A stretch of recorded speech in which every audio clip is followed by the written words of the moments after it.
भारत्ये नमः सरस्वत्ये नमः तत्त्वन्देवताभ्यो नमः मुक्तिप्रदायक वासुदेवाय नमः हरये नमः श्रीकृष्णाय नमः हरिः ओं कनकबीजशैलः केवलानन्दलीलः कलुषहरणशीलः कञ्जमन्दारमालः कविजनपरिपालः कालमेघौघनीलः करिगिरिशिखराग्रे भातृश्रीलक्ष्मीलोलः भैष्मी सत्यासमायुक्तं कृष्णकल्पद्रुमं भजे श्रीरामसुरधेनुञ्च व्यासचिन्तामणिं सदा सर्वमङ्गलमाङ्गल्ये शिवे सर्वार्थसाधिके शरण्ये त्र्यम्बके देवी नारायणि नमोऽस्तुते बुद्धिर्बलं यशोधैर्यं निर्भयत्वमरोगता अजाड्यं वाक्पटुत्वं च हनुमत्स्मरणात् भवेत् यो विप्रलम्ब विपरीतमतिप्रभूतान् वादान्यरस्य कृतवान् भवितत्ववादं सर्वेश्वरो हरिरिति प्रतिपादयन्तमानन्दतीर्थमुनिवर्यमां नमामि गुरुमखिलगुणज्ञं सत्मुनीकादिवासं शमदमपरिनिष्टं सत्त्वनिष्ठं वरिष्ठं सकलसुजनशिष्टं नित्यनिर्धूतकष्टं हयमुखपदनिष्ठं मां भजन्तु प्रपन्नाः इच्छासिद्धान्तदुर्धान्तविध्वंसनविचक्षणः जयतीर्थाख्यतरणिः भासतान्नो हृदम्बरे कंसध्वंसि पदाम्भोजसंसक्तो हंसपुङ्गवः ब्रह्मण्यगुरुराजाख्यो वर्ततां मम मानसे काले फलति सुरद्रुः चिन्तामणिरपि याचने दाता वर्षति सकलमभीष्टं दर्शनमात्रात् श्रीपादराण्मणिः अर्चिकल्पितकल्पोऽयं प्रत्यर्चिकजकेसरि व्यासतीर्थगुरुर्भूजादस्मदिष्टार्थसिद्धये भक्तानां मानसां भोजभानवे कामधेनवे नमतां कल्पतरवे जयीन्द्रगुरवे नमः वन्दारुकल्पतरवे वादिकैरवभानवे श्रीरामचन्द्रगुरवे नमः कारुण्यसिन्धवे दुर्वादिध्वान्तरभजे वैष्णवेन्दीवरेन्दवे श्रीराघवेन्द्रगुरवे नमोऽत्यन्तदयालवे सर्वसर्वं सहेशानां सभासुचितवाजिराट् सर्वदा सर्वदो भूयात् रघुनाथमुनीश्वरः वन्दारुजनसन्दोह वन्दारतरुसन्निभं वृन्दारकगुरुप्रख्यं वन्दे वादीन्द्रदेशिकं विद्वत्पङ्कजमार्ताण्डः वादिमत्तेभकेसरी जगन्नाथगुरुर्भूयात् जायसे श्रेयसे मम वादे विजयशीलाय वरदाय वरार्थिनां वदान्यजनसिंहाय वरदेन्द्राय ते नमः मन्मनोभीष्टवरदं सर्वाभीष्टबलप्रदा पुरन्दरगं वन्दे दासश्रेष्ठं दयानिधिम् अज्ञानतिमिरच्छेदं बुद्धिसम्पत्प्रदायकं विज्ञानविमलं शान्तं विजयाख्यगुरुं भजे आपादमौलिपर्यन्तं गुरूणामाकृतिं स्मरेत् तेन विघ्नाः प्रणश्यन्ति सिद्ध्यन्ति च मनोरथाः नमो माभ्यः श्रीगुरुभ्यो नमः हरिः ओम् ಬಹಳ ದೊಡ್ಡ ಒಂದು ಪರ್ವಕಾಲದಲ್ಲಿ ನಾವೆಲ್ಲರೂ ಕೂಡ ಬಂದು ಸೇರಿದ್ದೇವೆ. ಯಾಕೆ ಪರ್ವಕಾಲ ಅಂತಂದ್ರೆ ಅದು ಪಂಚಾಂಗದಲ್ಲೇ ಗ್ರಹ ನಕ್ಷತ್ರಗಳು ಆ ರೀತಿಯಾಗಿ ಎಲ್ಲ ಒದಗಿ ಬಂದು ಪರ್ವಕಾಲ ಇರಬೇಕು ಅಂತ ಇಲ್ಲ. ಮಹಾನುಭಾವರಾದ ಅಪರೋಕ್ಷ ಜ್ಞಾನಿಗಳಾದ ಗುರುಗಳ ಆರಾಧನೆಯಾಗಬಹುದು, ಅವರ ಪುಣ್ಯ ದಿನವಾಗಬಹುದು, ಅವರ ಜನ್ಮ ನಕ್ಷತ್ರವಾಗಬಹುದು, ಎಲ್ಲವೂ ಕೂಡ ಪರ್ವಕಾಲವೇ. ಅದರಂತೆ ವಿಜಯದಾಸಾರ್ಯರ ಒಂದು ಇವತ್ತು ಆರಾಧನೆ ಪರ್ವಕಾಲ ಇದೆ. ಆದ್ದರಿಂದ ಇದು ಕೂಡ ಪರ್ವಕಾಲ ಅಂತಾನೆ ಕರೆಸಿಕೊಳ್ಳುತ್ತೆ. ಅಂತಹ ಉತ್ತಮವಾದ ಪರ್ವಕಾಲದಲ್ಲಿ ನಾವೆಲ್ಲರೂ ಕೂಡ ಯಥಾಶಕ್ತಿ ಆ ವಿಜಯದಾಸಾರ್ಯರ ಒಂದು ಮಹಿಮೆ ಆಗಬಹುದು, ಒಂದು ಚರಿತ್ರೆ ಆಗಬಹುದು, ಅವರ ಕೃತಿಗಳಾಗಬಹುದು, ಎಲ್ಲ ಒಳಗೊಂಡಂತೆ ಯಥಾಶಕ್ತಿ ಹೇಳುವ ಪ್ರಯತ್ನವನ್ನ ನಾನು ಮಾಡ್ತೇನೆ. ಎಲ್ಲರೂ ಕೂಡ ಸೇರಿ ಆ ವಿಜಯದಾಸಾರ್ಯರ ಒಂದು ಮಹಿಮೆಯನ್ನ ಚಿಂತನೆ ಮಾಡೋಣ ಅಂತ ಹೇಳ್ತಾ, ಮೊದಲಿಗೆ ಈ ದಾಸ ಸಾಹಿತ್ಯ ಹರಿದು ಬಂದದ್ದು ಹೇಗೆ ಅಂತ ಹೇಳಿದ್ರೆ, ಇದಕ್ಕೆ ಮೂಲ ಕಾರಣ ನಮ್ಮ ಶ್ರೀಮದಾನಂದ ತೀರ್ಥ ಭಗವತ್ಪಾದಾಚಾರ್ಯರೇನೆ. ಯಾಕೆ ಅದು ಸಂಸ್ಕೃತ ಶ್ಲೋಕವಾಗಬಹುದು, ಕನ್ನಡ ಶ್ಲೋಕವಾಗಬಹುದು, ಯಾವುದೇ ಆದರೂ ಕೂಡ ಅದೆಲ್ಲ ದಾಸ ಸಾಹಿತ್ಯವೇ. ಶ್ರೀಮದಾನಂದ ತೀರ್ಥ ಭಗವತ್ಪಾದಾಚಾರ್ಯರು ಏನು ದ್ವಾದಶ ಸ್ತೋತ್ರವನ್ನ ರಚನೆ ಮಾಡಿದ್ದಾರೋ ಅದೆಲ್ಲವನ್ನೂ ಕೂಡ ರಾಗವಾಗಿ ಸಂಗೀತದಂತೆ ಹೇಳುವ ಪದ್ಧತಿನೇ. ಅಂದ್ರೆ ಅದೆಲ್ಲವೂ ಕೂಡ ದಾಸ ಸಾಹಿತ್ಯಕ್ಕೆ ಸಂಬಂಧಪಟ್ಟಂತಹ ಒಂದು ಸ್ತೋತ್ರಗಳೇ ಅಂತಾನೆ ಕರೆಸಿಕೊಳ್ಳುತ್ತೆ. ಅಷ್ಟೇ ಅಲ್ಲ, ಶ್ರೀಮದಾನಂದ ತೀರ್ಥ ಭಗವತ್ಪಾದಾಚಾರ್ಯರು ಸಂಗೀತ ಶಾಸ್ತ್ರಕ್ಕೆ ಸಂಬಂಧಪಟ್ಟಂತೆ ಗ್ರಂಥವನ್ನು ಬರೆದಿದ್ರು ಅಂತ ಕೇಳ್ತೇವೆ. ಆದ್ರೆ ನಮ್ಮ ಒಂದು ಸೌಭಾಗ್ಯ ಇಲ್ಲ, ಅದರ ಉಪಲಬ್ಧಿಯೂ ನಮಗಾಗಿಲ್ಲ. ಆದ್ರಿಂದ ಹೇಗೆ ಕರ್ಮ ಸಿದ್ಧಾಂತಕ್ಕೆ ಸಂಬಂಧಪಟ್ಟಂತೆ ಗ್ರಂಥಗಳನ್ನು ಬರೆದಿದ್ದಾರೆ, ವೇದಕ್ಕೆ ಸಂಬಂಧಪಟ್ಟಂತೆ ಗ್ರಂಥಗಳನ್ನು ಬರೆದಿದ್ದಾರೋ ಹಾಗೆ ಸಂಗೀತಕ್ಕೆ ಸಂಬಂಧಪಟ್ಟಂತೇನೂ ಗ್ರಂಥಗಳನ್ನು ಬರೆದಿದ್ದಾರೆ. ಅಂದ್ರೆ ಶ್ರೀಮದ್ ಆಚಾರ್ಯರೇನೆ ಈ ದಾಸ ಸಾಹಿತ್ಯಕ್ಕೂ ಕೂಡ ಮೂಲ ಪ್ರವರ್ತಕರು ಅವರೇನೆ. ಇದಕ್ಕೆ ಉದಾಹರಣೆ ಬೇಕಲ್ಲ ಅಂತಂದ್ರೆ, ಏನು ಹೃಷಿಕೇಶ ತೀರ್ಥರಿದ್ರು, ಆ ಹೃಷಿಕೇಶ ತೀರ್ಥರ ಹತ್ರ ಭಾಗವತ ಮಹಾಭಾರತ ಪ್ರವಚನಗಳನ್ನ ಮಾಡಬೇಕಾದ್ರೆ ರಾಗವಾಗಿ ಆಯಾಯ ಶ್ಲೋಕಗಳನ್ನ ಅವರ ಕೈಲಿ ಹೇಳಿಸಿ, ತದನಂತರದಲ್ಲಿ ಆ ಶ್ಲೋಕದ ಅರ್ಥವನ್ನ ವೇದವ್ಯಾಸ ದೇವರು ಒಪ್ಪುವಂತೆ ಶ್ರೀಮದಾನಂದ ತೀರ್ಥ ಭಗವತ್ಪಾದಾಚಾರ್ಯರು ಪ್ರವಚನವನ್ನ ಮಾಡ್ತಾ ಇದ್ರು ಅಂತ ಸುಮಧ್ವ ವಿಜಯದಲ್ಲಿ ನಾವು ಕೇಳ್ತೇವೆ. ಆದ್ರಿಂದ ಸಂಗೀತ ದಾಸ ಸಾಹಿತ್ಯ ಇವೆರಡೂ ಕೂಡ ಸೇರ್ಲೇಬೇಕು. ನಮ್ಮ ಇಡೀ ಯತಿಗಳ ಪರಂಪರೆಯಲ್ಲಿ ಆದಷ್ಟು ನೋಡಿ ಪ್ರತಿಯೊಬ್ಬರೂ ಕೂಡ ವ್ಯಾಸ ಸಾಹಿತ್ಯ ದಾಸ ಸಾಹಿತ್ಯ ಎರಡರಲ್ಲೂ ಕೂಡ ಪಂಡಿತರಾಗೇ ಇರ್ತಾ ಇದ್ರು. ಕೇವಲ ದಾಸ ಸಾಹಿತ್ಯದ ಪಾಂಡಿತ್ಯವಲ್ಲ, ದಾಸ ಸಾಹಿತ್ಯದ ಏನು ಹಾಡುಗಳು ಮುಂತಾದವುಗಳನ್ನ ಏನು ಜನಮಾನಸದಲ್ಲಿ ಮುಟ್ಟಿಸಬೇಕು, ಅದಕ್ಕೆ ಸಂಗೀತ ಶಾಸ್ತ್ರವನ್ನು ಅವಲಂಬಿಸಿ ದೊಡ್ಡ ದೊಡ್ಡ ಸಂಗೀತ ವಿದ್ವಾಂಸರು ಆಗಿ ಅವರು ರಾಯರನ್ನೇ ನಾವು ನೋಡ್ತೇವಲ್ಲ, ಸಂಗೀತ ಪಾರಂಗತಃ ಅಂತ ವರ್ಣನೆ ಮಾಡ್ತಾರೆ. ಅಂದ್ರೆ ಇಡೀ ಪರಂಪರೆಯಲ್ಲಿ ಬಂದ ಯತಿಗಳೆಲ್ಲರೂ ಕೂಡ ಪ್ರಾಯ ಎಲ್ಲರೂ ಕೂಡ ಸಂಗೀತ ಶಾಸ್ತ್ರವನ್ನ ಚೆನ್ನಾಗಿ ಬಲ್ಲವರೇ, ಆ ರೀತಿಯಾಗಿ ದಾಸ ಸಾಹಿತ್ಯವನ್ನ ಬೆಳೆಸಿದವರೇ. ಆದ್ರಿಂದ ಮೊದಲು ಅಂದ್ರೆ ಶ್ರೀಮದಾನಂದ ತೀರ್ಥ ಭಗವತ್ಪಾದಾಚಾರ್ಯರ ನಂತರ ಈ ದಾಸ ಸಾಹಿತ್ಯವನ್ನ ಚೆನ್ನಾಗಿ ಬೆಳಗಿದವರು ಯಾರಪ್ಪ ಅಂತಂದ್ರೆ ನರಹರಿ ತೀರ್ಥ ಗುರು ಸಾರ್ವಭೌಮರು. ಅವರ ಬಗ್ಗೆ ಹೇಳಬೇಕಾದ್ರೆ ಒಂದು ಮಾತನ್ನ ಹೇಳ್ತಾರೆ, ನೃತ್ಯ ಗಾನ ವಿಶಾರದ ಅಂತ. ನರಹರಿ ತೀರ್ಥರ ಬಗ್ಗೆ ಹೇಳಬೇಕಾದ್ರೆ ಏನು, ಅವರು ಸ್ವಯಂ ನರ್ತನವನ್ನ ಮಾಡ್ತಾ ಇದ್ರಂತೆ, ಹಾಡನ್ನ ಹಾಡ್ತಾ ಇದ್ರಂತೆ. ಮತ್ತಷ್ಟೇ ಅಲ್ಲ, ಇವತ್ತು ನಾವು ದಾಸ ಸಾಹಿತ್ಯ ಅಂದ್ರೆ ಕೇವಲ ಅದು ಕನ್ನಡ ಭಾಷೆಗೆ ಮಾತ್ರ ಸೀಮಿತವಾಗಿ ಬಿಟ್ಟಿದೆ. ಆದರೆ ನರಹರಿ ತೀರ್ಥರ ಕಾಲದಲ್ಲಿ ಹಾಗಲ್ಲವಂತೆ. ಏನು, ಸುಮಾರು ಅನೇಕ ಬೇರೆ ಬೇರೆ ಭಾಷೆಗಳಲ್ಲಿ ಆಯಾಯ ಜನರಲ್ಲಿ ಭಕ್ತಿಯನ್ನ ಮೂಡಿಸಬೇಕು ಎನ್ನುವ ಉದ್ದೇಶದಿಂದ ನರಹರಿ ತೀರ್ಥ ಗುರು ಸಾರ್ವಭೌಮರು ಆಯಾಯ ಭಾಷೆಗಳಲ್ಲಿ, ಕೇವಲ ಕನ್ನಡ ಭಾಷೆ ಒಂದೇ ಅಲ್ಲ, ಅನೇಕ ಆಯಾಯ ಭಾಷೆಗಳಲ್ಲಿ ಈ ದಾಸ ಸಾಹಿತ್ಯವನ್ನ ಪ್ರವರ್ತನೆ ಮಾಡಿದ್ದಾರೆ. ನಾವೆಲ್ಲರೂ ಕೂಡ ದಾಸ ಸಾಹಿತ್ಯ ಅಂದ್ರೆ ಕನ್ನಡ ಭಾಷೆ ಅಂತ ಅಷ್ಟೇ ತಿಳ್ಕೊಂಡಿದ್ದೇವೆ. ಹಾಗಲ್ಲ, ಪ್ರತಿಯೊಂದು ಭಾಷೆಯಲ್ಲೂ ನರಹರಿ ತೀರ್ಥರು ಆಗಿನ ಕಾಲಕ್ಕೆ ದಾಸ ಸಾಹಿತ್ಯವನ್ನ ರಚನೆ ಮಾಡಿ ಈ ಪಂಥವನ್ನ ಮುಂದುವರಿಸಿದಂತಹ ಮಹಾನುಭಾವರು ನರಹರಿ ತೀರ್ಥರು. ಹಾಗೆ ಮುಂದುವರೆದು ಬಂದಂತಹ ಈ ಪಂಥವನ್ನ ಶ್ರೀಪಾದರಾಜ ಗುರು ಸಾರ್ವಭೌಮರು ಬೆಳಗಿಸಿದ್ರು. ವ್ಯಾಸರಾಜರು, ವಾದಿರಾಜರು, ಅನೇಕ ರಾಯರು, ವಿಜೇಂದ್ರರು ಎಲ್ಲರೂ ಕೂಡ ದೇವರ ನಾಮವನ್ನ ಮಾಡಿದ್ದಾರೆ, ಸುಳ್ಳಾದಿಗಳನ್ನ ಮಾಡಿದ್ದಾರೆ. ಈ ಯತಿ ಪರಂಪರೆಯಲ್ಲಿ ಬಂದ ಎಲ್ಲ ಯತಿಗಳು. ಇನ್ನೊಂದು ಇಲ್ಲಿ ವಿಶೇಷ ಏನು ಅಂದ್ರೆ ಇವರೆಲ್ಲರೂ ಕೂಡ ಉದ್ದಾಮ ಪಂಡಿತರು, ಉದ್ಗ್ರಂಥಗಳನ್ನ ರಚನೆ ಮಾಡಿದಂತಹ ಮಹಾನುಭಾವರು. ಅಂದ್ರೆ ನಾವೆಷ್ಟೋ ಜನ ತಿಳ್ಕೊಂಡ್ಬಿಟ್ಟಿದ್ದೀವಿ, ಏನು ಶಾಸ್ತ್ರ ಅಂದ್ರೆ ಶಾಸ್ತ್ರಾಧ್ಯಯನವನ್ನೇ ಮಾಡಬೇಕು, ದಾಸ ಸಾಹಿತ್ಯ ಅಂದ್ರೆ ಅದೇನು ಕನ್ನಡದ ಸಾಹಿತ್ಯ ಅದನ್ನೇನು ಅಧ್ಯಯನ ಮಾಡೋದು ಅಂತ. ಈ ಭಾವನೆಯೂ ಇದೆ, ಇವತ್ತಿಗೂ ಇದೆ. ಆದರೆ ಉದ್ಗ್ರಂಥವನ್ನ ಬರೆದಂತಹ ಮಹಾ ಅಪರೋಕ್ಷ ಜ್ಞಾನಿಗಳೇನೆ ಈ ದಾಸ ಸಾಹಿತ್ಯವನ್ನ ಪ್ರವರ್ತನೆ ಮಾಡಿದ್ದಾರೆ, ಅದನ್ನ ಬೆಳೆಸ್ಕೊಂಡು ಬಂದಿದ್ದಾರೆ. ಅಂದ್ರೆ ನಾವು ಏನು ಮಾಡಬೇಕು, ವ್ಯಾಸ ಸಾಹಿತ್ಯವನ್ನ ದಾಸ ಸಾಹಿತ್ಯವನ್ನ ಎರಡನ್ನೂ ಕೂಡ ನಾವು ಮಿಶ್ರಣವನ್ನ ಮಾಡಿಕೊಂಡೇನೆ ನಾವು ಅದನ್ನ ಸ್ವೀಕಾರ ಮಾಡಿದ್ರೆ ಅದು ಚೆನ್ನಾಗಿ ನಮಗೆ ಜ್ಞಾನವನ್ನ ತಂದುಕೊಡ್ತಕ್ಕಂಥದ್ದಾಗತ್ತೆ. ಯಾಕಂದ್ರೆ ಅಡಿಗೆಯನ್ನ ಮಾಡಬೇಕಾದ್ರೆ ಒಂದು ಹೆಚ್ಚಾದರೂ ಕೂಡ ಅಡಿಗೆ ಚೆನ್ನಾಗಿರೋದಿಲ್ಲ. ಹಾಗೆ ಎರಡೂ ಬೇಕು ನಮಗೆ. ಎರಡು ಇದ್ರೇನೆ ಮಹಾಭಾರತ, ಭಾಗವತ, ಬ್ರಹ್ಮಸೂತ್ರ, ವೇದ, ಭಾಷ್ಯ, ಟೀಕಾ, ವ್ಯಾಸತ್ರಯ ಮುಂತಾದ ಅನೇಕ ಎಲ್ಲ ಯುಕ್ತಿ ಮಲ್ಲಿಕಾ ಮುಂತಾದ ಎಲ್ಲ ಗ್ರಂಥಗಳನ್ನ ಒಂದು ಕಡೆ ಅಧ್ಯಯನ ಮಾಡಬೇಕು. ಸಾಯಂಕಾಲದ ಕಾಲದಲ್ಲಿ ಪರಮಾತ್ಮನ ಮುಂದೆ ಈ ಏನು ದಾಸ ಸಾಹಿತ್ಯದ ಪರಂಪರೆ ಬಂದಿದೆ, ಈ ಪರಂಪರೆಯಲ್ಲಿ ಬಂದಂತಹ ಎಲ್ಲ ಜ್ಞಾನಿಗಳ ಒಂದು ದೇವರನಾಮಗಳು ಅಂತ ಏನಿದೆಯೋ ಒಳ್ಳೆ ಕಂಠದಿಂದ ನಾವು ಹಾಡ್ತಕ್ಕಂಥವರಾಗಿ ಪರಮಾತ್ಮನಿಗೆ ಸಮರ್ಪಣೆ ಮಾಡಬೇಕು. ಇದನ್ನ ಜ್ಞಾನಿಗಳೇ ಮಾಡಿ ತೋರಿಸಿದ್ದಾರೆ. ವ್ಯಾಸರಾಜರು ಇದನ್ನ ಮಾಡಿ ತೋರಿಸಿದ್ದಾರೆ. ಶ್ರೀಪಾದರಾಜರು ಹಾಕಿಕೊಟ್ಟ ಸಂಪ್ರದಾಯ ಅದನ್ನೆಲ್ಲವನ್ನು ಇತಿ ಪರಂಪರೆಯಲ್ಲಿ ಬಂದ ಯತಿಗಳು ಮಾಡಿ ತೋರಿಸಿದ್ದಾರೆ. ದಾಸರಂತೂ ಸರಿಯೇ ಸರಿ, ಅದಕ್ಕಾಗಿಯೇ ಮೀಸಲು. ಆದ್ರಿಂದ ದಾಸ ಸಾಹಿತ್ಯ, ವ್ಯಾಸ ಸಾಹಿತ್ಯ ಎರಡನ್ನೂ ಕೂಡ ನಾವು ಅಧ್ಯಯನ ಮಾಡ್ತಕ್ಕಂಥವರಾಗಬೇಕು. ಇಂತಹ ದಾಸ ಸಾಹಿತ್ಯದ ಪರಂಪರೆಯಲ್ಲಿ ವ್ಯಾಸ ಸಾಹಿತ್ಯದ ಅರ್ಥಗಳನ್ನ ಒಳಗೊಂಡಂತಹ ಏನು ಈ ದಾಸ ಸಾಹಿತ್ಯ ಪರಂಪರೆ ಇದೆ, ಈ ಪರಂಪರೆಯಲ್ಲಿ ಪುರಂದರದಾಸರ ನಂತರ ಈ ಪರಂಪರೆಯಲ್ಲಿ ರತ್ನದಂತೆ ಬೆಳಗುವಂತಹ ಮಹಾನುಭಾವರೇನೆ ವಿಜಯದಾಸಾರ್ಯರು.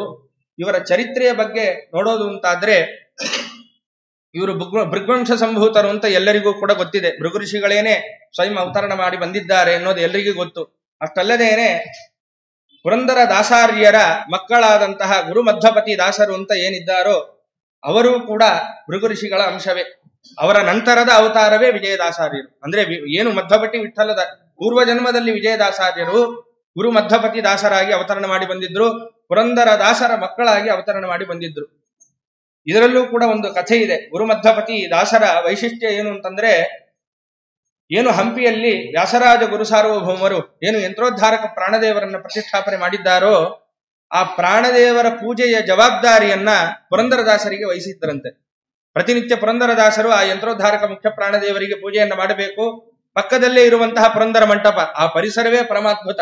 ಒಂದು ಕಡೆ ರಘುನಂದನ ತೀರ್ಥ ಗುರು ಸಾರ್ವಭೌಮರ ಬೃಂದಾವನವಾದ್ರೆ ಅದೇ ಬಂಡೆ, ದೊಡ್ಡ ಅದು ಕಲ್ಲು ಬಂಡೆ ಅಂತಾನೆ ಇರೋದದು.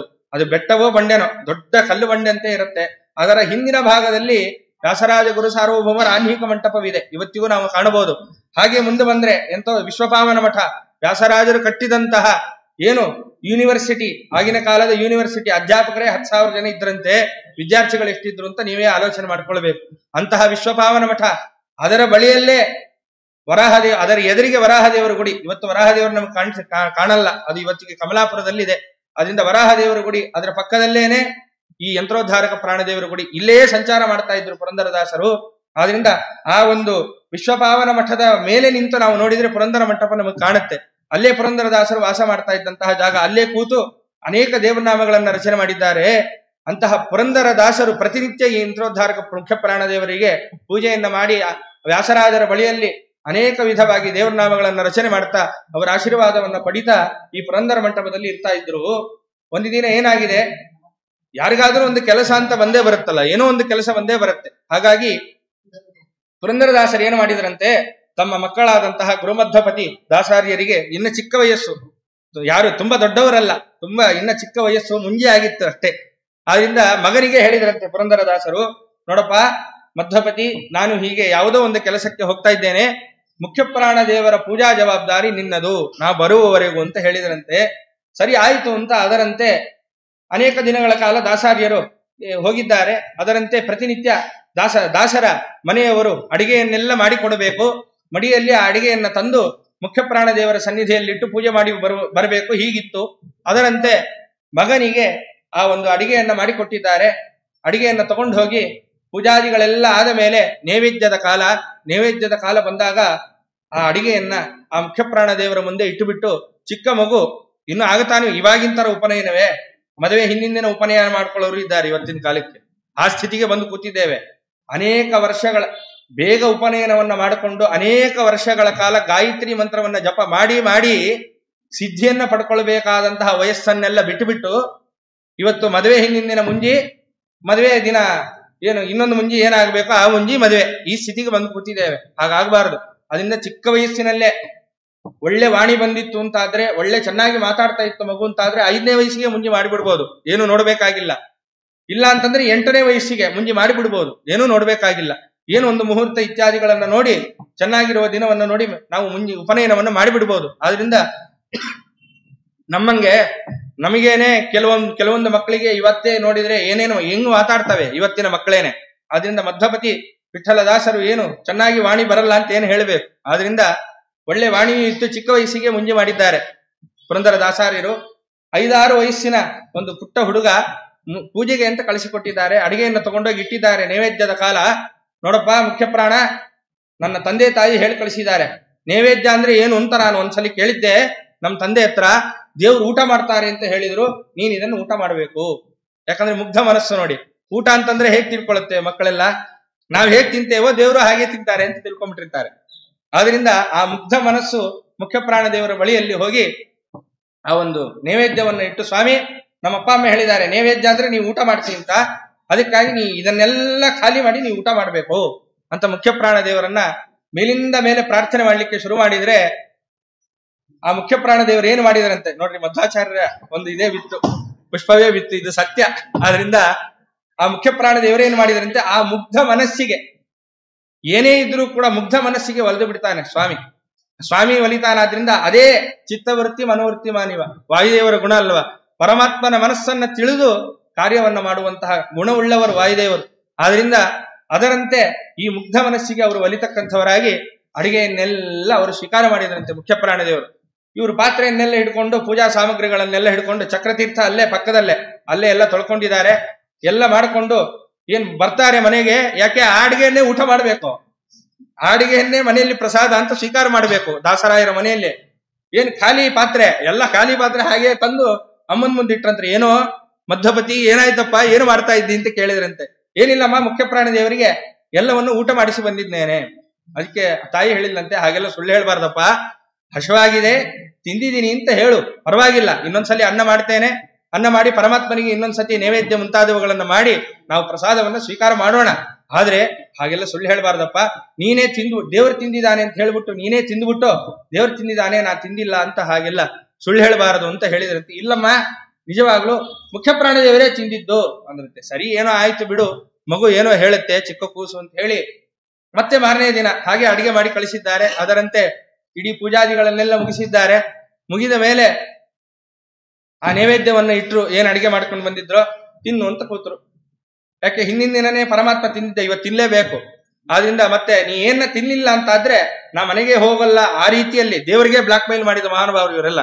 ನಾವು ಜನರಿಗೆ ಮಾಡೋದಿರ್ಲಿ, ಮುಖ್ಯ ಪ್ರಾಣ ದೇವರಿಗೇನೆ ಒಂದು ರೀತಿಯಲ್ಲಿ ನೀನ್ ಇದನ್ನ ಮಾಡ್ಲಿಲ್ಲ ಅಂದ್ರೆ ನಾನು ಹೋಗಲ್ಲ ಮಾಡಲ್ಲ ಅಂತ ಆ ರೀತಿಯಾಗಿ ಒತ್ತಡವನ್ನ ಮಾಡಿ ಭಕ್ತಿಯನ್ನ ಮಾಡಿ, ಅದು ಒತ್ತಡವಲ್ಲ, ಅದು ಮುಖ್ಯ ಪ್ರಾಣ ದೇವರಲ್ಲಿ ಇರ್ತಕ್ಕಂತಹ ಉತ್ತಮವಾದ ಭಕ್ತಿಯಿಂದ ನಾವು ತಿಳ್ಕೊಳ್ಬೇಕು. ಅದರಂತೆ ಒತ್ತಡವನ್ನ ಕೊಟ್ಟು ಸ್ವಾಮಿ ನೀ ತಿನ್ಲೇಬೇಕು ಅಂತ ಹೇಳಿ ಮಾರನೇ ದಿನನೂ ನೈವೇದ್ಯ ಎಲ್ಲ ಖಾಲಿ, ಮತ್ತೆ ಪಾತ್ರೆ ತೊಳ್ಕೊಂಡು ಬಂದಿದ್ದಾರೆ, ಮತ್ ಮುಂದಿಟ್ರೆ ಮತ್ತೆ ತಾಯಿ ಬೈದ್ಲಂತೆ. ಹಾಗೆಲ್ಲ ಸುಳ್ಳು ಹೇಳ್ಬಾರ್ದಪ್ಪ, ಇಲ್ಲ ಮುಖ್ಯ ಪ್ರಾಣದೇವರೇ ತಿಂದಿದ್ದಾರೆ, ನೀ ಹಾಗೆಲ್ಲ ಸುಳ್ಳು ಹೇಳ್ಬಾರ್ದಪ್ಪ ಅಂತ ಮೇಲಿಂದ ಮೇಲೆ ತಾಯಿ ಹೇಳ್ತಾಳೆ. ಒಂದಿನ ಪುರಂದರದಾಸರು ಬಂದರಂತೆ. ಪುರಂದರದಾಸರು ಬಂದ್ರೆ, ನೋಡ್ರಿ ಸ್ವಾಮಿ, ನಿಮ್ಮ ಮಗ ಅಲ್ಲಿ ನೈವೇದ್ಯಕ್ಕೆ ಅಂತ ತಗೊಂಡು ಹೋಗಿರ್ತಾನೆ, ಆ ಅನ್ನವನ್ನು ತಿಂತಾನೆ, ಮನೆಯಲ್ಲಿ ಸರಿ ಅದೆಲ್ಲ ಪೂರ್ಣ ಮುಗಿದೋಗಿದೆಯಲ್ಲ, ಪ್ರಸಾದ ಎಲ್ಲ ಮುಗಿದಿದೆಯಲ್ಲ ಅಂತ ಹೇಳಿ ನಾನು ಮನೆಯಲ್ಲಿ ಸಿದ್ಧ ಮಾಡಿದ ಪ್ರಸಾದವನ್ನು ಇಲ್ಲೂ ತಿಂತಾನೆ, ಅವನಿಗೇನೋ ಆಗೋಗಿದೆ. ಎರಡೆರಡು ಸಲ ಊಟ ಮಾಡ್ತಾನೆ, ಒಪ್ಪತ್ರಲ್ಲೇ ಎರಡೆರಡು ಸಲ ಊಟ ಮಾಡ್ತಾನೆ. ಹಂಗ್ ಮಾಡ್ಬಿಟ್ರೆ ಎಲ್ಲ ಯಾರಿಗಾದ್ರೂ ಭಯ ಆಗುತ್ತೆ ತಾನೆ ಮನೆಯಲ್ಲಿ. ಆದ್ರಿಂದ ಇವನಿಗೇನೋ ಆಗೋಗಿದೆ ಸ್ವಾಮಿ, ಅಲ್ಲಿ ಮುಖ್ಯ ಪ್ರಾಣದೇವರು ತಿಂದ್ರು ಅಂತಾನೆ, ಅವನೇ ತಿಂದುಬಿಟ್ಟು ಇಲ್ಲಿ ಬಂದು ಚೆನ್ನಾಗಿ ಊಟ ಮಾಡ್ತಾನೆ, ಅವನಿಗೇನೋ ಆಗೋಗಿದೆ ಅಂತ ಪುರಂದರದಾಸರಿಗೆ ಹೇಳಿದ್ರೆ, ದಾಸರಾಯರು ಸರಿ ನಾನು ನೋಡ್ತೇನೆ ಅಂತ ಹೇಳಿ ಮಾರನೇ ದಿನ ಬಂದು ನೋಡಿದ್ರೆ ಏನಂದ್ರು, ಎಲ್ಲ ದಾಸರಾಯರು ಎಲ್ಲರೂ ಬಂದ್ಬಿಟ್ಟಿದ್ದಾರೆ. ಅಡಿಗೆ ಇಟ್ಟು ನೀ ತಿನ್ನು ಅಂತಾರೆ. ಮುಖ್ಯ ಪ್ರಾಣದೇವರು ಏನು ಮಾಡಿದ್ರು ತಿಂತಾ ಇಲ್ಲ. ಕಡೆಗೆ ಕಣ್ಣಲ್ಲಿ ನೀರು ಹಾಕಿ ಪ್ರಾರ್ಥನೆಯನ್ನ ಮಾಡಿದ್ರೆ ಆ ಮುಗ್ಧ ಭಕ್ತಿಗೆ ಒಲಿದಂತಹ ಮುಖ್ಯ ಪ್ರಾಣದೇವರು ಪುರಂದರ ದಾಸಾರ್ಯರ ಮುಂದೇನೆ ಆ ನೈವೇದ್ಯವನ್ನ ಸ್ವೀಕಾರ ಮಾಡಿದರಂತೆ. ಅವಾಗ ಆ ಪುರಂದರದಾಸರು ಸತ್ಯ, ಆಗ ಆ ಪುರಂದರದಾಸರು ವಿಶೇಷವಾಗಿ ಮಗನನ್ನ ನೋಡಿ ಸಂತೋಷಪಟ್ಟು, ಎಂತಹ ಒಂದು ಭಕ್ತಿ ನಿನ್ನಲ್ಲಿ ಇದೆಯಪ್ಪ, ವಾಯುದೇವರೇನೆ ನಿಂಗೆ ಒಲಿತಕ್ಕಂಥವರಾಗಿದ್ದಾರೆ ಅಂತ ಬಹಳ ಸಂತೋಷಪಟ್ಟು ಪುರಂದರದಾಸರ ಸಾಕ್ಷಾತ್ ನಾರದಾಂಶ ಸಂಭೂತರಾದ ಪುರಂದರದಾಸರ ಆಶೀರ್ವಾದ, ಅವರಿಂದನೇ ಜನ್ಮವನ್ನ ತಾಳಿ ಅವರಿಂದಲೇ ಉಪನಯನ, ಗಾಯತ್ರಿ ಮಂತ್ರ ಮುಂತಾದ ಉಪದೇಶಗಳನ್ನು ಪಡೆದ ಮಹಾನುಭಾವರು ಮಧ್ವಪತಿ ದಾಸರು. ಅವರಿಂದಲೇನೆ ಎಲ್ಲ ವಿಧವಾದ ಆಶೀರ್ವಾದವನ್ನ ಪಡ್ಕೊಂಡಂತಹ ಮಹಾನುಭಾವರು ಮಧ್ವಪತಿ ದಾಸರು. ಅವರೇ ಮುಂದಿನ ಜನ್ಮದಲ್ಲಿ ವಿಜಯ ದಾಸಾರ್ಯರಾಗಿ ಅವತರಣ ಮಾಡಿ ಬಂದಿದ್ದಾರೆ ಮಹಾನುಭಾವರು. ಎಲ್ಲಿ ಅವತರಣ ಮಾಡಿ ಬಂದ್ರು, ಯಾವ ಜಾಗದಲ್ಲಿ ಅವತರಣ ಮಾಡಿ ಬಂದ್ರು ಅಂತಂದ್ರೆ ಚೀಕಲಪರವಿ ಎಲ್ಲರಿಗೂ ಗೊತ್ತಿದೆ. ಎಂತಹ ಕ್ಷೇತ್ರವದು ಅಂತಂದ್ರೆ ತುಂಗಭದ್ರಾ ನದಿ ತೀರ, ತುಂಗಭದ್ರಾ ನದಿಯಲ್ಲಿ ಹರಿತಕ್ಕಂತಹದ್ದಾಗತ್ತೆ. ಅಶ್ವತ್ಥ ವೃಕ್ಷವಿದೆ. ಯಾರು ಆ ಅಶ್ವತ್ಥ ವೃಕ್ಷವನ್ನ ಸ್ಥಾಪನೆ ಮಾಡಿದ್ರು ಅಂತ ಹೇಳಿದ್ರೆ, ನಮ್ಮ ದಾಸ ಸಾಹಿತ್ಯದ ಇನ್ನೊಂದು ವಜ್ರದಂತೆ ಇರತಕ್ಕಂತಹ ಶ್ರೀಪಾದರಾಜ ಗುರು ಸಾರ್ವಭೌಮರು ಸಂಚಾರತ್ವೇನ ಆ ಚೀಕಲಪರವಿ ಎನ್ನುವಂತಹ ಆ ಊರಿಗೆ ಬಂದಿರ್ತಾರೆ. ಆ ಊರಿಗೆ ಬಂದಾಗ ಅನೇಕ ದಿನಗಳ ಕಾಲ ಆ ಊರಲ್ಲಿ ತಾವು ಇರ್ತಕ್ಕಂಥವರಾಗಿ, ತುಂಗಭದ್ರಾ ನದಿ ತೀರ ನೀರಿದ್ದು ಬಿಟ್ರೆ ಆಯ್ತಲ್ಲ ಎತ್ತಿಗಳಿಗೆ. ನಮಗೆ ಆಕ್ಚುಲಿ ಹೇಳ್ಬೇಕು ಅಂತಂದ್ರೆ, ಯಾರು ಸಾಧನೆಯನ್ನ ಮಾಡ್ಕೊಳ್ಬೇಕು ಅಂತಾರೋ ನಗರಕ್ಕೆ ದೂರ ನೀರಿಗೆ ಹತ್ರ ಅಂತ ಇರ್ಬೇಕು. ಇವತ್ತು ವ್ಯತ್ಯಾಸವಾಗಿ ಹೋಗಿದೆ. ಆದ್ರಿಂದ ನಾವು ನೀರು ಬಿಟ್ಟುಬಿಟ್ಟಿದ್ದೇವೆ, ನಗರದಲ್ಲೇ ವಾಸ ಮಾಡ್ತಾ ಇದ್ದೇವೆ. ಯಾಕೆ ಜೀವನ. ಆದ್ರಿಂದ ಆ ಮಹಾನುಭಾವರೆಲ್ಲ ನಗರಕ್ಕೆ ದೂರ ನೀರಿಗೆ ಹತ್ರ ಅಂತಿದ್ದವರು. ಆದ್ರಿಂದ ಅವರಿಗೆ ನದಿ ಇದ್ರೆ ಆಗೋಯ್ತು, ಇನ್ನೇನು ಬೇಡ ಯತಿಗಳಿಗೆ. ಆದ್ರಿಂದ ತುಂಗಭದ್ರಾ ನದಿ ತೀರ ಅನೇಕ ದಿನಗಳ ಕಾಲ ಆ ಜಾಗದಲ್ಲೇ ವಾಸ ಮಾಡಿದ್ದಾರೆ. ಆ ಜಾಗದಲ್ಲಿ ವಾಸ ಮಾಡಿದಾಗ ಅವರು ಅಶ್ವತ್ಥ ವೃಕ್ಷವನ್ನ ನೆಡ್ತಕ್ಕಂಥವರಾಗ್ತಾರೆ ಆ ಜಾಗದಲ್ಲಿ. ಯಾಕಂದ್ರೆ ಅಶ್ವತ್ಥ ನಾರಾಯಣ ಯಾರ್ಯಾರು ನೆಟ್ಟಿದ್ದಾರೆ, ಮಹಾಮಹಾ ಬ್ರಹ್ಮದೇವರು ನೆಟ್ಟಿದ್ದಾರೆ ಅಶ್ವತ್ಥ ವೃಕ್ಷವನ್ನ. ಇವತ್ತಿಗೂ ನಾವು ತಿರುಮಕೂಡ್ಲು ಶೇಷಚಂದ್ರಿಕಾಚಾರ್ಯರ ಮೂಲ ಬೃಂದಾವನ ಸನ್ನಿಧಾನಕ್ಕೆ ಹೋದ್ರೆ ಅಲ್ಲಿ ಬ್ರಹ್ಮಾಶ್ವತ್ಥ ಇದೆ. ಬ್ರಹ್ಮದೇವರು ತಾವೇ ಹಾಕಿದಂತಹ ಅಶ್ವತ್ಥ ವೃಕ್ಷ, ವಿದುರಾಶ್ವತ್ಥ ಮುಂತಾದ ಅನೇಕ ಅಶ್ವತ್ಥ ವೃಕ್ಷಗಳನ್ನ ಮಹಾಮಹಾಜ್ಞಾನಿಗಳು ಹಾಕಿದ್ದಾರೆ. ಆದ್ರಿಂದ ಅದರಂತೆ ಶ್ರೀಪಾದರಾಜ ಗುರು ಸಾರ್ವಭೌಮರು ಏನು ಮಾಡಿದ್ದಾರೆ, ಆ ದಿವ್ಯ ಕ್ಷೇತ್ರದಲ್ಲಿ ತಾವು ಅಶ್ವತ್ಥ ವೃಕ್ಷವನ್ನ ನೆಡ್ತಕ್ಕಂಥವರಾಗಿದ್ದಾರೆ. ಅಲ್ಲೇ ಅಶ್ವತ್ಥ ವೃಕ್ಷವನ್ನ ನೆಟ್ಟು ಒಂದು ನರಸಿಂಹದೇವರನ್ನ ಪ್ರತಿಷ್ಠಾಪನೆ ಮಾಡ್ತಕ್ಕಂಥವರಾಗಿದ್ದಾರೆ ಚೀಕಲಪರವಿಯಲ್ಲಿ. ಆ ನರಸಿಂಹದೇವರ ಸೇವಾ ಬಲದಿಂದಲೇ ಹುಟ್ಟಿ ಬಂದಂತಹ ಅವತರಣ ಮಾಡಿ ಬಂದಂತಹ ಮಹಾನುಭಾವರು ವಿಜಯದಾಸ ಗುರು ಸಾರ್ವಭೌಮರು. ಅದರಿಂದ ಅಲ್ಲಿ ನರಸಿಂಹದೇವರನ್ನ ಸ್ಥಾಪನೆ ಮಾಡಿ ಆ ಊರನ್ನ ದಿವ್ಯ ಕ್ಷೇತ್ರವನ್ನಾಗಿ ಮಾಡಿದಂತಹ ಮಹಾನುಭಾವರು ಶ್ರೀಪಾದರಾಜ ಗುರು ಸಾರ್ವಭೌಮರು.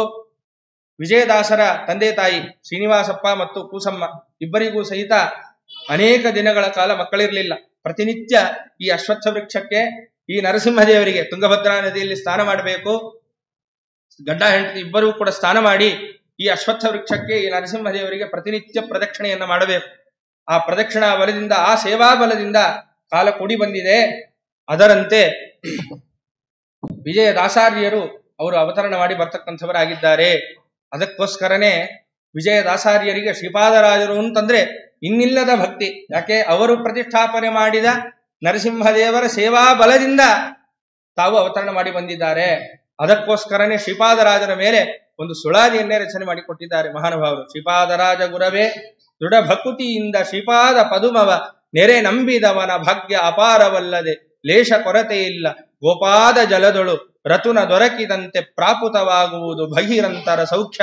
ಲೋಪವಾಗದು ಒಂದು ಇಷ್ಟಾರ್ಥ ಪ್ರತಿ ದಿವಸ. ಶ್ರೀಪಾದರಾಜ ನಾರಾಯಣ ಯೋಗಿ ಶ್ರೀಪಾದ ಸ್ಮರಿಸಿದ ಜನರ ಸಂಘದೊಳಿದ್ದ ಆ ಪುಣ್ಯ ಪುರುಷರಿಗೆ ಕೈವಲ್ಯ ತಪ್ಪದು. ದ್ವಿಪಾದ ಪಶುಗಳು ಈ ಮುನಿಯ ನಂಬದವ. ಎಂಥ ಮಾತನ್ನ ಹೇಳ್ತಾರೆ ನೋಡಿ. ಯಾರು ಶ್ರೀಪಾದರಾಜರನ್ನ ನಂಬ್ತಾರೋ ಗೋಪಾದ ಜಲದೊಳು ರತುನ ದೊರಕಿದಂತೆ. ನಾವು ಎಂಥ ಸ್ಥಿತಿಲಿ ಇರ್ತೀವಿ ಅಂದ್ರೆ ಭವಸಾಗರ ಅದರಲ್ಲಿ ಮುಳುಗೋಗಿರ್ತೀವಿ, ಪರಮಾತ್ಮ ಸಿಗೋದೇ ಇಲ್ಲ.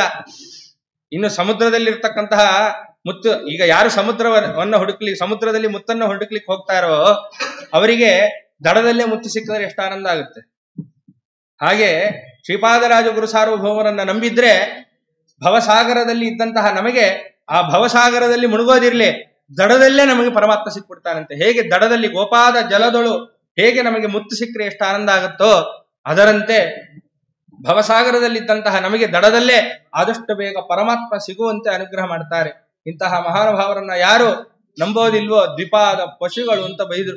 ಯಾರು ಈ ಶ್ರೀಪಾದರಾಜ ಗುರು ಸಾರ್ವಭೌಮನನ್ನ ನಂಬಲ್ವೋ ಅವ್ರು ಎರಡು ಕಾಲಿರುವ ಪಶುವಂತೆ. ಯಾರು ಇವರ ಪ್ರಸಾದವಾದರೆ ವ್ಯಾಸಮುನಿರಾಯ ಕವಿರಾಯ ಪುರಂದರ ದಾಸರು ಮೊದಲಾದವರ ಕರುಣವಿನ್ನು ಸಿದ್ಧಿಸುವುದು ಕೇಳಿ.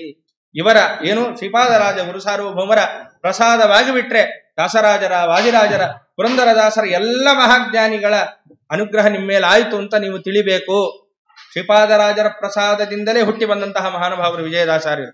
ಆದ್ರಿಂದ ವ್ಯಾಸರಾಜರ, ವಾದಿರಾಜರ, ವಿಜಯೇಂದ್ರ ತೀರ್ಥರ, ಪುರಂದರದಾಸರ ಎಲ್ಲರ ಅನುಗ್ರಹ ಅವರಲ್ಲಿದೆ, ಇದ್ದೇ ಇದೆ. ಪುರಂದರದಾಸರ ಅನುಗ್ರಹವಂತೂ ವಿಶೇಷವೇ. ನಿನ್ನೆ ಕೇಳಿದ್ವಲ್ಲ, ದಾಸರೇ ಮನೆ ದೈವ, ದಾಸರೇ ಮನದೈವ ಅಂತ ಹೇಳ್ತಾ ಇದ್ರು. ಆ ಹಾಡಿನಲ್ಲೇ ಮಾಡಿದ್ದಾರೆ ಅಂತ ಕೇಳಿದ್ವಲ್ಲ, ಅದರಂತೆ ಅವರನ್ನ ಕುಲ ದೈವ ಅಂತಾನೆ ಉಪಾಸನೆ ಮಾಡಿದಂತಹ ಮಹಾನುಭಾವರು. ಅದರಂತೆ ಶ್ರೀಪಾದರಾಜ ಗುರು ಸಾರ್ವಭೌಮರ ಮೇಲೆ ಸುಳಾದಿಯನ್ನೇ ಮಾಡ್ತಕ್ಕಂಥವರಾಗಿದ್ದಾರೆ. ಅಂತಹ ನರಸಿಂಹದೇವರ ಶ್ರೀಪಾದರಾಜ ಗುರು ಸಾರ್ವಭೌಮರು ಪ್ರತಿಷ್ಠಾಪನೆ ಮಾಡಿದಂತಹ ನರಸಿಂಹದೇವರು, ಅವರು ನೆಟ್ಟಂತಹ ಅಶ್ವತ್ಥ ವೃಕ್ಷ, ಇವೆರಡರ ಸೇವೆಯಿಂದ ಅವತರಣ ಮಾಡಿ ಬಂದಂತಹ ಮಹಾನುಭಾವರೇನೆ ವಿಜಯದಾಸ ಗುರು ಸಾರ್ವಭೌಮರು. ಅವರಿಗೆ ನಂತರದಲ್ಲಿ ಉಪನಯನ ಸಂಸ್ಕಾರ ಪ್ರತಿಯೊಂದು ಆಗ್ತದೆ. ಆದ ಮೇಲೆ ಅವರಿಗೆ ಮದುವೆಯೂ ಆಯ್ತು. ಅರಳಮ್ಮ ಅಂತ, ಅಂದ್ರೆ ಆ ವೃಕ್ಷದ ಹೆಸರನ್ನೇ ಅವರಿಗಿಟ್ರು, ಅರಳಮ್ಮ ಅಂತ ಹೇಳಿ ಅವರಿಗೆ ಹೆಂಡತಿಯ ಹೆಸರು. ಅದರಂತೆ ವಿವಾಹವೂ ಆಗಿದೆ. ಆದರೆ ಜ್ಞಾನಿಗಳು ಅಂತ ಆದ್ರೆ ಕಷ್ಟ ಜಾಸ್ತಿ ನೋಡ್ರಿ. ಯಾಕಂತಂದ್ರೆ ನೀವು ಇಡೀ ಚರಿತ್ರೆಯನ್ನ ನೋಡ್ಕೊಂಡು ಬನ್ರಿ. ದುರ್ಯೋಧನ ಕಷ್ಟಪಟ್ಟೋ, ಪಾಂಡವರು ಕಷ್ಟಪಟ್ರು.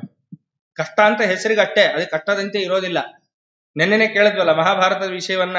ವಿಜಯದಾಸಾರ್ಯರು ಹೇಗೆ ಸಾಧನ ಸುಳಾದಿಯಲ್ಲಿ ಇಟ್ಟಿದ್ದಾರೆ ಅಂತ ಹೇಳ್ಬೇಕಾದ್ರೆ, ಹೇಗೆ ಯುಧಿಷ್ಠಿರನ ಹತ್ರ ಹಣವಿಲ್ಲದೆ ಇದ್ರು ಸುಖವಾಗಿದ್ದ, ಎಲ್ಲ ಹಣವಿದ್ರು ಸಾಧನೆ ಆಗ್ಲಿಲ್ಲ ದುರ್ಯೋಧನನಿಗೆ ಅಂತ ಕೇಳಿದ್ವೋ ಇಲ್ಲೋ. ಆದ್ರಿಂದ ಯಾವತ್ತೂ ಕೂಡ ಸಜ್ಜನರಿಗೆ ಕಷ್ಟ ಜಾಸ್ತಿನೇ. ಕಷ್ಟ ಅಂದ್ರೆ ಅವರದನ್ನ ಕಷ್ಟ ಅಂತ ತಿಳ್ಕೊಳ್ಳೋದಲ್ಲ, ಆ ಕಷ್ಟ ಕಾಲದಲ್ಲೂ ಪರಮಾತ್ಮನನ್ನ ಭಜನೆ ಮಾಡ್ತಾರೆ ಅಂತಹ ಮಹಾನುಭಾವರು. ಅದರಂತೆ ವಿಜಯದಾಸಾರ್ಯರಿಗೆ ಬಹಳಷ್ಟು ಕಷ್ಟಗಳು ಒದಗಿ ಬಂದಿದೆ. ಎಷ್ಟು ಕಷ್ಟ ಅಂತಂದ್ರೆ ಅನೇಕ ಜನರ ಬಳಿ ಕೆಲಸಗಳನ್ನ ಮಾಡಬೇಕು, ಆ ರೀತಿಯಾದಂತಹ ಕಷ್ಟಗಳು. ಅವರೇ ಹೇಳಿದ್ದಾರೆ, ಅದಕ್ಕೆ ಅವರು ಉಪದೇಶ ಮಾಡಿರೋದು, ಕೊಂಡಾಡದಿರಿನ್ನು ಚಿಲ್ಲರ ದೇವಗಳನ್ನು, ಬೇಡದಿರು ಸೌಖ್ಯವನು ನೀ ಮಾಡದಿರಿನ್ನು ದುರ್ಜನರ ಸೇವೆಯನು. ನಿನ್ನೆ ನಾವು ಕೇಳಿದ್ವಲ್ಲ, ಯಾಕೆ ಅವರೇ ಅವರ ಚರಿತ್ರೆಯಲ್ಲಿ ಮಾಡಿದ್ದಾರೆ. ಏನು, ಅನೇಕ ಜನರ ಒಂದು ಸೇವೆಯನ್ನ ಮಾಡಬೇಕಾದ ಪರಿಸ್ಥಿತಿ ಬಂತು. ಯಾಕೆ ಬೇಕಲ್ಲ, ಜೀವನ ಆಗಬೇಕು. ಬಹಳ ಬಡತನ. ಇವರು ಹುಟ್ಟುವ ಮುಂಚೆನೆ ತಂದೆ ತಾಯಿಗೆ ಬಡತನ, ಇವರು ಹುಟ್ಟಿದ ಮೇಲೂ ಬಡತನವೇ. ಬಹಳ ಕಷ್ಟ ಅನುಭವಿಸಿದ್ದಾರೆ. ಏನು ತಿಂತಾ ಇದ್ರು ಪ್ರತಿನಿತ್ಯ ವಿಜಯದಾಸರು ಅಂದ್ರೆ, ಈ ಯಾದೋನಿ ಪ್ರಾಂತ್ಯದವರಿಗೆಲ್ಲ ಗೊತ್ತಿರುತ್ತೆ, ಹುಣಸೆ ಸೊಪ್ಪು ಅಂತ ಬರುತ್ತೆ, ಅದರಿಂದ ತೊವೆ ಮುಂತಾದವುಗಳನ್ನೆಲ್ಲವನ್ನ ಮಾಡ್ತಾರೆ. ಆ ಸೊಪ್ಪು ಬೇಯಿಸಿಕೊಡ್ಬೇಕು, ಆ ಬೇಯಿಸಿದ ಸೊಪ್ಪನ್ನ ತಿನ್ಬೇಕಂತೆ, ಅಷ್ಟೇ. ಇದು ಅವರ ಆಹಾರ ಪ್ರತಿನಿತ್ಯದ. ತಿನ್ಲಿಕ್ಕೆ ಅಕ್ಕಿ ಕೂಡ ಇಲ್ಲ. ಒಂದು ದಿನ ವಿಜಯದಾಸಾರ್ಯರು ಅವ್ರ ತಾಯಿ ಹತ್ರ ಕೇಳಿದ್ರಂತೆ, ಯಾವಾಗ್ಲೂ ದೇವ್ರು ದೇವ್ರು ಅಂತೆ, ಅಂದ್ರೆ ಅವ್ರಿಗೇನ್ ದೇವ್ರ ಬಗ್ಗೆ ಭಕ್ತಿ ಇಲ್ಲ ಅಂತ ತಿಳ್ಕೊಂಡ್ಬಿಡ್ಬೇಡ್ರಿ. ಮತ್ತೆ ದೇವರು ಹೇಗೆ ರಕ್ಷಣೆ ಮಾಡ್ತಾನೆ ಅನ್ನೋದನ್ನ ಜಗತ್ತಿಗೆ ತೋರಿಸ್ಕೊಡ್ಬೇಕು. ಅದಕ್ಕೋಸ್ಕರ ಇಂತಹ ಚರ್ಯಗಳನ್ನ ಮಹಾನುಭಾವರು ಮಾಡ್ತಾರೆ. ತಾಯಿ ಹತ್ರ ಕೇಳಿದ್ರಂತೆ, ಅಮ್ಮ ನೀ ಯಾವಾಗ್ಲೂ ಕೂಡ ದೇವ್ರು ದೇವ್ರು ದೇವ್ರು ಅಂತೆ, ಏನ್ ಯಾವಾಗ್ಲೂ ನಮಗೆ ಬಡತನವನ್ನೇ ಕೊಟ್ಟಿದ್ದಾನಲ್ಲ ಸ್ವಾಮಿ ಅಂತಂದ್ರೆ, ಅವಾಗ ಹೇಳಿದ್ರಂತೆ ತಾಯಿ, ಅಲ್ಲೋ ಎಷ್ಟೋ ಜನ ಅವರ ಮನೆಯಲ್ಲಿ ಮೃಷ್ಟಾನ್ನ ಭೋಜನವನ್ನ ಮಾಡ್ತಾ ಇದ್ದಾರೆ ಇವತ್ತು. ಮಾಡಿದ್ರು ಕೂಡ ಅವರಿಗೆ ರೋಗ ತಪ್ಪಿಲ್ಲ. ನೀನ್ ನೋಡಿ ಹೇಗಿದ್ದಿ ಗಟ್ಟು ಮುಟ್ಟಾಗಿ. ನಾನ್ ನಿಂಗೆ ಹಾಕೋದೇನು ಪ್ರತಿನಿತ್ಯ ಈ ಹುಣಸೆ ಸೊಪ್ಪು ಬೇಯಿಸಾಕ್ತಾನೆ. ಆ ಬೇಯಿಸಿದ ಹುಣಸೆ ಸೊಪ್ಪು ನೀ ತಿಂದ್ರೂ ಕೂಡ ನೀ ಹೊರಗೋದ್ರೆ ನಿನ್ನ ದೇಹ ಶರೀರ ನೋಡಿ ಎಲ್ರು ಏನಂತಾರೆ, ಕೂಸಿ ಮಗ ದಾಸಪ್ಪ. ದಾಸಪ್ಪ ಅಂತ ಅವ್ರ ಹೆಸರಲ್ವಾ. ಅದರಿಂದ ಕೂಸಿ ಮಗ ದಾಸಪ್ಪ ಒಳಗಡೆ ಭಾರೀ ಭೋಜನ ಮಾಡ್ತಾನೆ, ಹೊರಗಡೆ ಮಾತ್ರ ಏನೋ ಬಡತನ ಅಂತ ತೋರಿಸ್ಕೊಳ್ತಾನೆ ಅಂತ ಲೋಕ ಅನ್ನತ್ತಲ್ಲ. ನಿಂಗೆ ಹುಣಸೆ ಸೊಪ್ಪು ತಿಂದ್ರು ಪರಮಾತ್ಮ ಒಳ್ಳೆ ಆರೋಗ್ಯ ನಿನಗೆ ಇಟ್ಟಿದ್ದಾನಲ್ಲ, ಇದು ಪರಮಾತ್ಮನ ಕಾರುಣ್ಯ ಅಲ್ವಾ? ಅಂದ್ರೆ ಜಗತ್ತಿಗೆ ತೋರಿಸ್ಬೇಕಾಗಿದೆ. ನಮ್ಮನ್ನ ತಿದ್ದವ್ರು ಯಾರ್ಯಾರು ಅಂತ ತೋರಿಸ್ಬೇಕಲ್ಲ. ವಿಜಯದಾಸಾರ್ಯರೇ ಬಂದು ನಮಗೆ ಅದನ್ನ ತೋರಿಸಿಕೊಡ್ಬೇಕು. ತಾಯಿ ತಿದ್ದುತ್ತಾಳೆ, ತಂದೆ ತಿದ್ದುತ್ತಾನೆ. ಉತ್ತಮವಾದ ಸಂಸ್ಕಾರವನ್ನ ಚಿಕ್ಕ ವಯಸ್ಸಿನಲ್ಲಿ ತಾಯಿ ಕೊಡ್ತಾಳೆ, ಉತ್ತಮವಾದ ಆದರ್ಶವನ್ನ ತಂದೆ ಕೊಡ್ತಾರೆ, ಉತ್ತಮವಾದ ಗುರುಗಳು ಮಾರ್ಗದರ್ಶನವನ್ನ ಮಾಡ್ತಾರೆ. ಇವರೆಲ್ಲರಿಂದ ಉಪದೇಶವನ್ನ ಪಡೆದು ನಾವು ಮೂರ್ತಿಮತ್ತಾಗಬೇಕು ಅನ್ನುವ ಸಂದೇಶವನ್ನ ವಿಜಯದಾಸಾರ್ಯರು ಕೊಡ್ತಾ ಇದ್ದಾರೆ. ಅದರಂತೆ ಎಷ್ಟೋ ಜನ ಹೊರಗಡೆ ಇರ್ತಕ್ಕಂಥವ್ರು ಎಲ್ಲರೂ ಮೃಷ್ಟಾನ್ನ ಭೋಜನ ಮಾಡ್ತಾರಪ್ಪ, ಅವ್ರಿಗೆ ರೋಗ ತಪ್ಪಿಲ್ಲ, ಅನೇಕ ರೋಗಗಳಿಂದ ಬಳಲ್ತಾ ಇದ್ದಾರೆ. ಆದ್ರೆ ನೀನು ಒಂದು ಸೊಪ್ಪು ತಿಂದ್ರು, ಬೇಯಿಸಿದ ಸೊಪ್ಪು ತಿಂದ್ರು, ಹೊರಗಡೆ ಕೂಸಿ ಮಗ ದಾಸಪ್ಪ ಎಷ್ಟು ಗಟ್ಟಿಯಾಗಿದ್ದಾನೆ ಅಂತ ಎಲ್ಲರೂ ಕೊಂಡಾಡ್ತಾರಲ್ಲ, ಇದು ದೇವರ ಕರುಣೆ ಅಲ್ವಾ? ಅದರಿಂದ ಪರಮಾತ್ಮ ವಿಶಿಷ್ಟವಾದ ಕರುಣೆಯನ್ನೇ ಮಾಡಿದ್ದಾನಪ್ಪ ಅನ್ನುವ ತಾಯಿಯ ಉಪದೇಶದಿಂದಲೇ ಪ್ರಾರಂಭ ಅವರ ಉದ್ಧಾರ. ಆದ್ರಿಂದ ಅಂತಹ ತಾಯಿಯನ್ನ ಪಡೆದುಕೊಂಡಂತಹ ಮಹಾನುಭಾವರು. ಆದ್ರಿಂದ ಆ ಉಪದೇಶವನ್ನೆಲ್ಲ ಕೇಳ್ತಕ್ಕಂಥವರಾದ್ರು. ಆದ್ರೂ ಕಷ್ಟ ಏನು ತಪ್ಪಲಿಲ್ಲ. ಅನೇಕ ದಿನಗಳ ಕಾಲ ಕಷ್ಟವನ್ನೇ ಪಟ್ಟಿದ್ದಾರೆ. ಸಾಂಸಾರಿಕ ಕಷ್ಟಗಳು ಅಂತ ನೂರಾರು ಇದ್ದೇ ಇರ್ತವೆ, ಎಲ್ರಿಗೂ ಇದ್ದೇ ಇರ್ತದೆ. ಸಂಸಾರ ಅಂದ್ಮೇಲೆ ಕಷ್ಟ ಇರ್ಲೇಬೇಕು, ಸುಖನೂ ಇರಬೇಕು, ದುಃಖನೂ ಇರಬೇಕು, ಕೇವಲ ಸುಖ ಅಂತ ಇರೋದೇ ಇಲ್ವಲ್ಲ. ಆದ್ರಿಂದ ಅನೇಕ ಕಷ್ಟಗಳನ್ನ ಪಡಿತಕ್ಕಂಥವರಾಗಿದ್ದಾರೆ. ಅದರಂತೆ ಇದೇ ಚೀಕಲ ಪರವಿಯ ಒಂದು ಜಾಗದಲ್ಲಿ ಅವರು ಇದೇ ಆಲೋಚನೆಯನ್ನ ಮಾಡ್ತಾ ಅವರು ಕೂತಿದ್ದಾಗ ಸಾಧು ಒಂದು ಸಮೂಹ ಯಾತ್ರೆಯನ್ನ ಮಾಡ್ತಾ ಹೊರಡ್ತಾ ಇತ್ತು. ಆ ಸಾಧು ಸಮೂಹವನ್ನ ವಿಜಯದಾಸಾರ್ಯರು ಸೇರ್ತಕ್ಕಂಥವರಾಗಿದ್ದಾರೆ, ದಾಸಪ್ಪ ಸೇರಿದ್ದಾರೆ. ಅದರಂತೆ ಆ ಒಂದು ಸಾಧುಗಳ ಸಂಘ ಎಲ್ಲಿಗೆ ಹೋಗ್ತಾ ಇತ್ತು ಅಂತ ಹೇಳಿದ್ರೆ, ಆ ಸಾಧುಗಳ ಸಂಘ ಕಾಶಿಯನ್ನ ಕುರಿತು ಅದು ಆ ಸಂಘ ಯಾತ್ರೆಯನ್ನ ಮಾಡ್ತಾ ಇತ್ತು. ಅದರಂತೆ ಬಹಳ ಬೇಜಾರಾಗಿದೆ, ನೊಂದಿದ್ದಾರೆ ಅಂದ್ರೆ ಅದೆಲ್ಲ ಅವ್ರಿಗೇನ್ ಕಷ್ಟವಾ? ನಮಗೇನೆ ಕಷ್ಟ ಬಂದ್ರೆ ದೇವಿದಾನ್ ನೋಡ್ಕೋತಾನೆ ಅಂತ ನಾವೇ ಹೇಳ್ತೀವಿ 4 ಜನಕ್ಕೆ. ಅವ್ರಿಗೆ ಆ ಬುದ್ಧಿ ಇರ್ಲಿಲ್ವಾ? ತೋರಿಸಬೇಕಾಗಿದೆ ಜಗತ್ತಿಗೆ. ಕಷ್ಟದಲ್ಲಿ ಇದ್ದಾಗಲೂ ಹೇಗಿರ್ಬೇಕು ಅವರೇ ತೋರಿಸ್ತಾರಲ್ಲ. ಮಧ್ಯಾಹ್ನ ಕಾಲಕ್ಕೆ ಸಣ್ಣ ಸೌಟಿನ ತುಂಬಾ ಗಂಜಿ ಕಾಣದೆ ಬಳಲಿದೇನೋ, 2 ಜೀವನ ತೋರಿಸಿಕೊಟ್ಟಿದ್ದಾರೆ ವಿಜಯದಾಸಾರ್ಯರು. ಮುಂದೆ ಏನಾಯ್ತು? ಅನೇಕ ಬಟ್ಟೆಗಳು ಎಲ್ಲ, ಸಾವಿರಾರು ಜನರು ಭೋಜನ ಆಗ್ತಾ ಇತ್ತು ವಿಜಯದಾಸಾರ್ಯರ ಮನೆಯಲ್ಲಿ. ಹಾಗೆ ಬೆಳೆದಂತಹ ಮಹಾನುಭಾವರು 2 ರೀತಿಯ ಜೀವನವನ್ನು ಎಲ್ಲ ಸಜ್ಜನ ಸಮಾಜಕ್ಕೆ ತೋರಿಸಿಕೊಟ್ಟಿದ್ದಾರೆ. ಕಷ್ಟದಲ್ಲಿದ್ರೂ ಒಂದೇ ತರ ಇರಬೇಕು, ಸುಖದಲ್ಲಿದ್ರೂ ಒಂದೇ ತರ ಇರಬೇಕು ಎನ್ನುವ ಸಂದೇಶವನ್ನು ಕೊಡಬೇಕಿದೆಯಲ್ಲ ಜಗತ್ತಿಗೆ. ಅದಕ್ಕೆ ಉತ್ತಮವಾದ ಪರಮಾತ್ಮನ ಸ್ಮರಣೆ ಸದಾಕಾಲ ಇರಬೇಕು ಅಂತ ಕಷ್ಟವನ್ನ ಬೇಕಂತ ತಮ್ಮ ಬಳಿಗೆ ಎಳ್ಕೊಳ್ಳುವಂತಹ ಮಹಾನುಭಾವರವರೆಲ್ಲ. ಪಂಚಾಗ್ನಿಗಳ ಮಧ್ಯ ಋಷಿಗಳು ಯಾಕೆ ತಪಸ್ ಮಾಡ್ತಾರೆ? ಕಷ್ಟ ಸುಮ್ಮನೆ ಯಾಕೆ ಬೇಕು? ಏಸು ರೂಮಲ್ಲಿ ತಪಸ್ ಮಾಡಬಾರ್ದೆ? ಆದ್ರೆ ಬಿಸಿಲುಗಾಲದಲ್ಲಿ ಪಂಚಾಗ್ನಿಗಳ ಮಧ್ಯೆ ಯಾಕೆ ಮಾಡ್ತಾರೆ ಅಂದ್ರೆ ಆ ಕಷ್ಟ ಸಹಿಸ್ಕೋಬೇಕು. ಆ ಕಷ್ಟದ ಮಧ್ಯದಲ್ಲಿ ಪರಮಾತ್ಮನ ಚಿಂತನೆ ಏನು ಬರುತ್ತೋ ಅದು ಸ್ಥಿರವಾಗಿ ಉಳಿಯುತ್ತೆ. ಅದಕ್ಕೋಸ್ಕರ ಅದರಂತೆ ಕಷ್ಟವನ್ನು ತಗೊಳ್ಳುವಂತಹ ಮಹಾನುಭಾವರವರೆಲ್ಲ ಈ ಸಂಘದ ಒಟ್ಟಿಗೆ ಕಾಶಿಯನ್ನ ಕುರಿತು ಹೋಗ್ತಕ್ಕಂಥವರಾಗಿದ್ದಾರೆ. ಗಂಗಾ ಸ್ನಾನ ಮಾಡಿದ್ದಾರೆ. ಕಾಶಿ ಬಿಂದು ಮಾಧವನನ್ನ ಅವರು ದರ್ಶನ ಮಾಡಿದ್ದಾರೆ. ದಾಸಾರ್ಯರೇ ಚೆನ್ನಾಗಿ ವರ್ಣನೆ ಮಾಡಿದ್ದಾರಲ್ಲ, ಪುರಂದರದಾಸರು ಮುಂತಾದವರು ಎಲ್ಲರೂ ಕಾಶಿ ಕ್ಷೇತ್ರವನ್ನು ವರ್ಣನೆ ಮಾಡಿದ್ದಾರೆ. ಆ ಬಿಂದು ಮಾಧವನನ್ನ ದರ್ಶನ ಮಾಡಿ, ಕಾಶಿಯಲ್ಲಿ ಕೇಶವ ಇದ್ದಾನೆ, ವಿಜಯದಾಸಾರ್ಯರೇ ಅವರು ವರ್ಣನೆ ಮಾಡಿ ಕೊಟ್ಟಿದ್ದಾರೆ. ರುದ್ರದೇವರಿಗೆ ಒಲಿದಂತಹ ಕೇಶವ ಅದು. ಆದ್ರಿಂದ ಆ ಕೇಶವನನ್ನ ದರ್ಶನ ಮಾಡಿದ್ದಾರೆ. ಇಲ್ಲಿ ಕಾಶಿ ವಿಶ್ವನಾಥನನ್ನ ದರ್ಶನ ಮಾಡಿದ್ದಾರೆ. ಆದರೂ ಕಷ್ಟದ ಒಂದು ಇದಿತ್ತಲ್ಲ, ಬಡಿ ಕಷ್ಟವೇ ಆಗ್ತಾ ಇದೆ ಅನ್ನೋದೊಂದು ಇತ್ತು ಮನಸ್ಸಿನಲ್ಲಿ. ಗಂಗಾ ತೀರದಲ್ಲಿ ಒಂದು ಕಡೆ ಅವರು ಮಲಗ್ತಕ್ಕಂಥವರಾಗಿದ್ದಾರೆ. ಮಲಗಿದಾಗ ಪುರಂದರದಾಸಾರ್ಯರು, ಯಾಕೆ ಹಿಂದಿನ ಜನ್ಮದಲ್ಲಿ ಯಾರು ಮಕ್ಕಳೇ ಪುರಂದರದಾಸರು 4,75,000 ವರ ನಾಮಾವಳಿಗಳ ನುಡಿಸಿದೆ ಗುರು ವ್ಯಾಸರಾಯರ ದಯದಿಂದ ಅಂತ ಏನು ಹೇಳಿದ್ರು. 5 ಲಕ್ಷ ಆಗಬೇಕಲ್ಲ, ಇನ್ನು ಉಳಿದಿದೆ. ಯಾರ ಕೈಲಿ ಮಾಡಿಸ್ಬೇಕು? ಆ ಪುಣ್ಯ ಮಕ್ಕಳಿಗೆ ಕೊಡ್ಬೇಕಲ್ಲ. ಅದಕ್ಕಾಗಿ ಅವತರಣ ಮಾಡಿ ಬಂದಿದ್ದಾರೆ ಮಹಾನುಭಾವರು ವಿಜಯದಾಸರ ರೂಪದಲ್ಲಿ. ಹಾಗಾಗಿ ಆ ಕೆಲಸವನ್ನ ಮಕ್ಕಳ ಕೈಲಿ ಮಾಡಿಸ್ಬೇಕಿದೆ.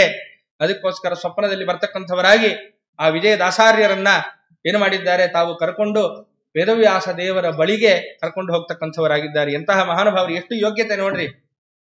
ವೇದವ್ಯಾಸ ದೇವರ ಬಳಿಗೆ ಅವರನ್ನ ಕರ್ಕೊಂಡು ಹೋಗಿ ವೇದವ್ಯಾಸ ದೇವರಿಂದ ಎಲ್ಲ ವಿಧವಾದ ಉಪದೇಶಗಳನ್ನ ಕೊಡಿಸಿ, ವೇದವ್ಯಾಸ ದೇವರ ಆಶೀರ್ವಾದವನ್ನ ಕೊಡಿಸಿ ವಿಜಯ ವಿಠಲ ಎನ್ನುವಂತಹ ಅಂಕಿತವನ್ನ ಅವರಿಗೆ ವೇದವ್ಯಾಸ ದೇವರಿಂದ ಕೊಡಿಸಿದ್ದಾರೆ. ಇವರೂ ಆಶೀರ್ವಾದ ಮಾಡಿ ಆ ಅಂಕಿತವನ್ನ ಕೊಡ್ತಕ್ಕಂಥವರಾಗಿದ್ದಾರೆ, ವಿಜಯ ವಿಠಲ ಅಂತ. ಒಂದು ನೋಡ್ತಾರೆ, ಎಚ್ಚರಿಕೆ ಆಯಿತು. ಎದ್ದ ತಕ್ಷಣ ಬಾಯಲ್ಲಿ ಪದಪದ್ಯ ಸುಳಾದಿಗಳು ಶುರುವಾಯಿತು. ಅದರಂತೆ ಆ ಕಾಶಿಯಲ್ಲಿ ಮತ್ತೆ ಗಂಗಾ ಸ್ನಾನವನ್ನ ಮಾಡಿ ಎಲ್ಲ ದೇವರುಗಳ ದರ್ಶನವನ್ನ ಮಾಡ್ತಕ್ಕಂಥವರಾಗಿ ಅವರೇನು ಮಾಡಿದ್ದಾರೆ, ಆ ಕಾಶಿಯಿಂದ ಒಂದು ರುದ್ರದೇವರ ಲಿಂಗವನ್ನ ತಂದು ಚೀಕಲ ಪರಿವೆಯಲ್ಲಿ ಸ್ಥಾಪನೆ ಮಾಡ್ತಕ್ಕಂಥವರಾಗಿದ್ದಾರೆ. ಇವತ್ತಿಗೂ ನಾವು ನೋಡಬಹುದು. ಆ ನರಸಿಂಹದೇವರ ದರ್ಶನ ಮಾಡಿದ್ರೆ ಪಕ್ಕದಲ್ಲೇ ಆ ಇಷ್ಟು ದೊಡ್ಡ ಲಿಂಗವನ್ನೂ ಕೂಡ ನಾವು ಇವತ್ತಿಗೂ ದರ್ಶನ ಮಾಡಬಹುದು. ಆ ಕಾಶಿಯಿಂದ ತಂದಂತಹ ಲಿಂಗವನ್ನ ಸ್ಥಾಪನೆ ಮಾಡ್ತಕ್ಕಂಥವರಾದರು. ಮುಂದೆ ವಿಜಯದಾಸಾರ್ಯರ ಯುಗವೇ ಶುರುವಾಯಿತು. ಅದರಂತೆ ಪದಪದ್ಯ ಸುಳಾದಿಗಳನ್ನ ರಚನೆ ಮಾಡ್ತಾ ಬಂದಂತಹ ಮಹಾನುಭಾವರು ವಿಜಯದಾಸಾರ್ಯರು. ಅಷ್ಟೇ ಅಲ್ಲ, ಅನೇಕ ಜನ ದಾಸರನ್ನ ಅವರು ಉದ್ಧಾರ ಮಾಡಿದಂತಹ ಮಹಾನುಭಾವರು. ಇದೆಲ್ಲ ಆದ ಮೇಲೆ ಅವರು ಆದೋನಿಗೆ ಬರ್ತಕ್ಕಂಥವರಾಗ್ತಾರೆ. ಇವತ್ತು ಆದೋನಿ ಅಂತ ಕರಿತಾ ಇದ್ದೇವೆ. ವಸ್ತುತಃ ಅದರ ಹೆಸರು ಯಾದವ ಅವನಿ. ಅವನಿ ಅಂತಂದ್ರೆ ದೇಶ, ಯಾದವ ದೇಶ ಅಂದ್ರೆ ಕೃಷ್ಣನು ವಾಸ ಮಾಡುವಂತಹ ಪುರ. ಕೃಷ್ಣ ಅಂದ್ರೆ ಕೃಷ್ಣಪುರ ಅನ್ನೋದನ್ನೇ ಯಾದವಪುರ, ಯಾದವ ಅವನಿ ಅಂತ ಕರೆದ್ರು. ಅಂತಹ ದಿವ್ಯವಾದ ಕ್ಷೇತ್ರ ಆ ಆದೋನಿ. ಎಂಥದ್ದು ದಿವ್ಯವಾದ ಕ್ಷೇತ್ರ ಅಂದ್ರೆ ವ್ಯಾಸರಾಜರು ಎರಡೆರಡು ಪ್ರಾಣದೇವರನ್ನ ಪ್ರತಿಷ್ಠಾಪನೆ ಮಾಡಿದ್ದಾರಲ್ಲಿ. ಬೆಟ್ಟದ ಮೇಲೆ ರಣಮಂಡಲ ಮುಖ್ಯ ಪ್ರಾಣದೇವರು, ಅದನ್ನ ಪ್ರತಿಷ್ಠಾಪನೆ ಮಾಡಿದ್ದಾರೆ. ಕೆಳಗಡೆ ಊರಲ್ಲಿ ನೋಡಿದ್ರೆ ಮಂಗರಾಯ ಮುಖ್ಯ ಪ್ರಾಣದೇವರನ್ನ ಪ್ರತಿಷ್ಠಾಪನೆ ಮಾಡಿದ್ದಾರೆ. ಬಹಳಷ್ಟು ದಿನಗಳ ಕಾಲ ವ್ಯಾಸರಾಜರು ಸಂಚಾರ ಮಾಡಿದಂತಹ ಊರು ಆ ಆದೋನಿ.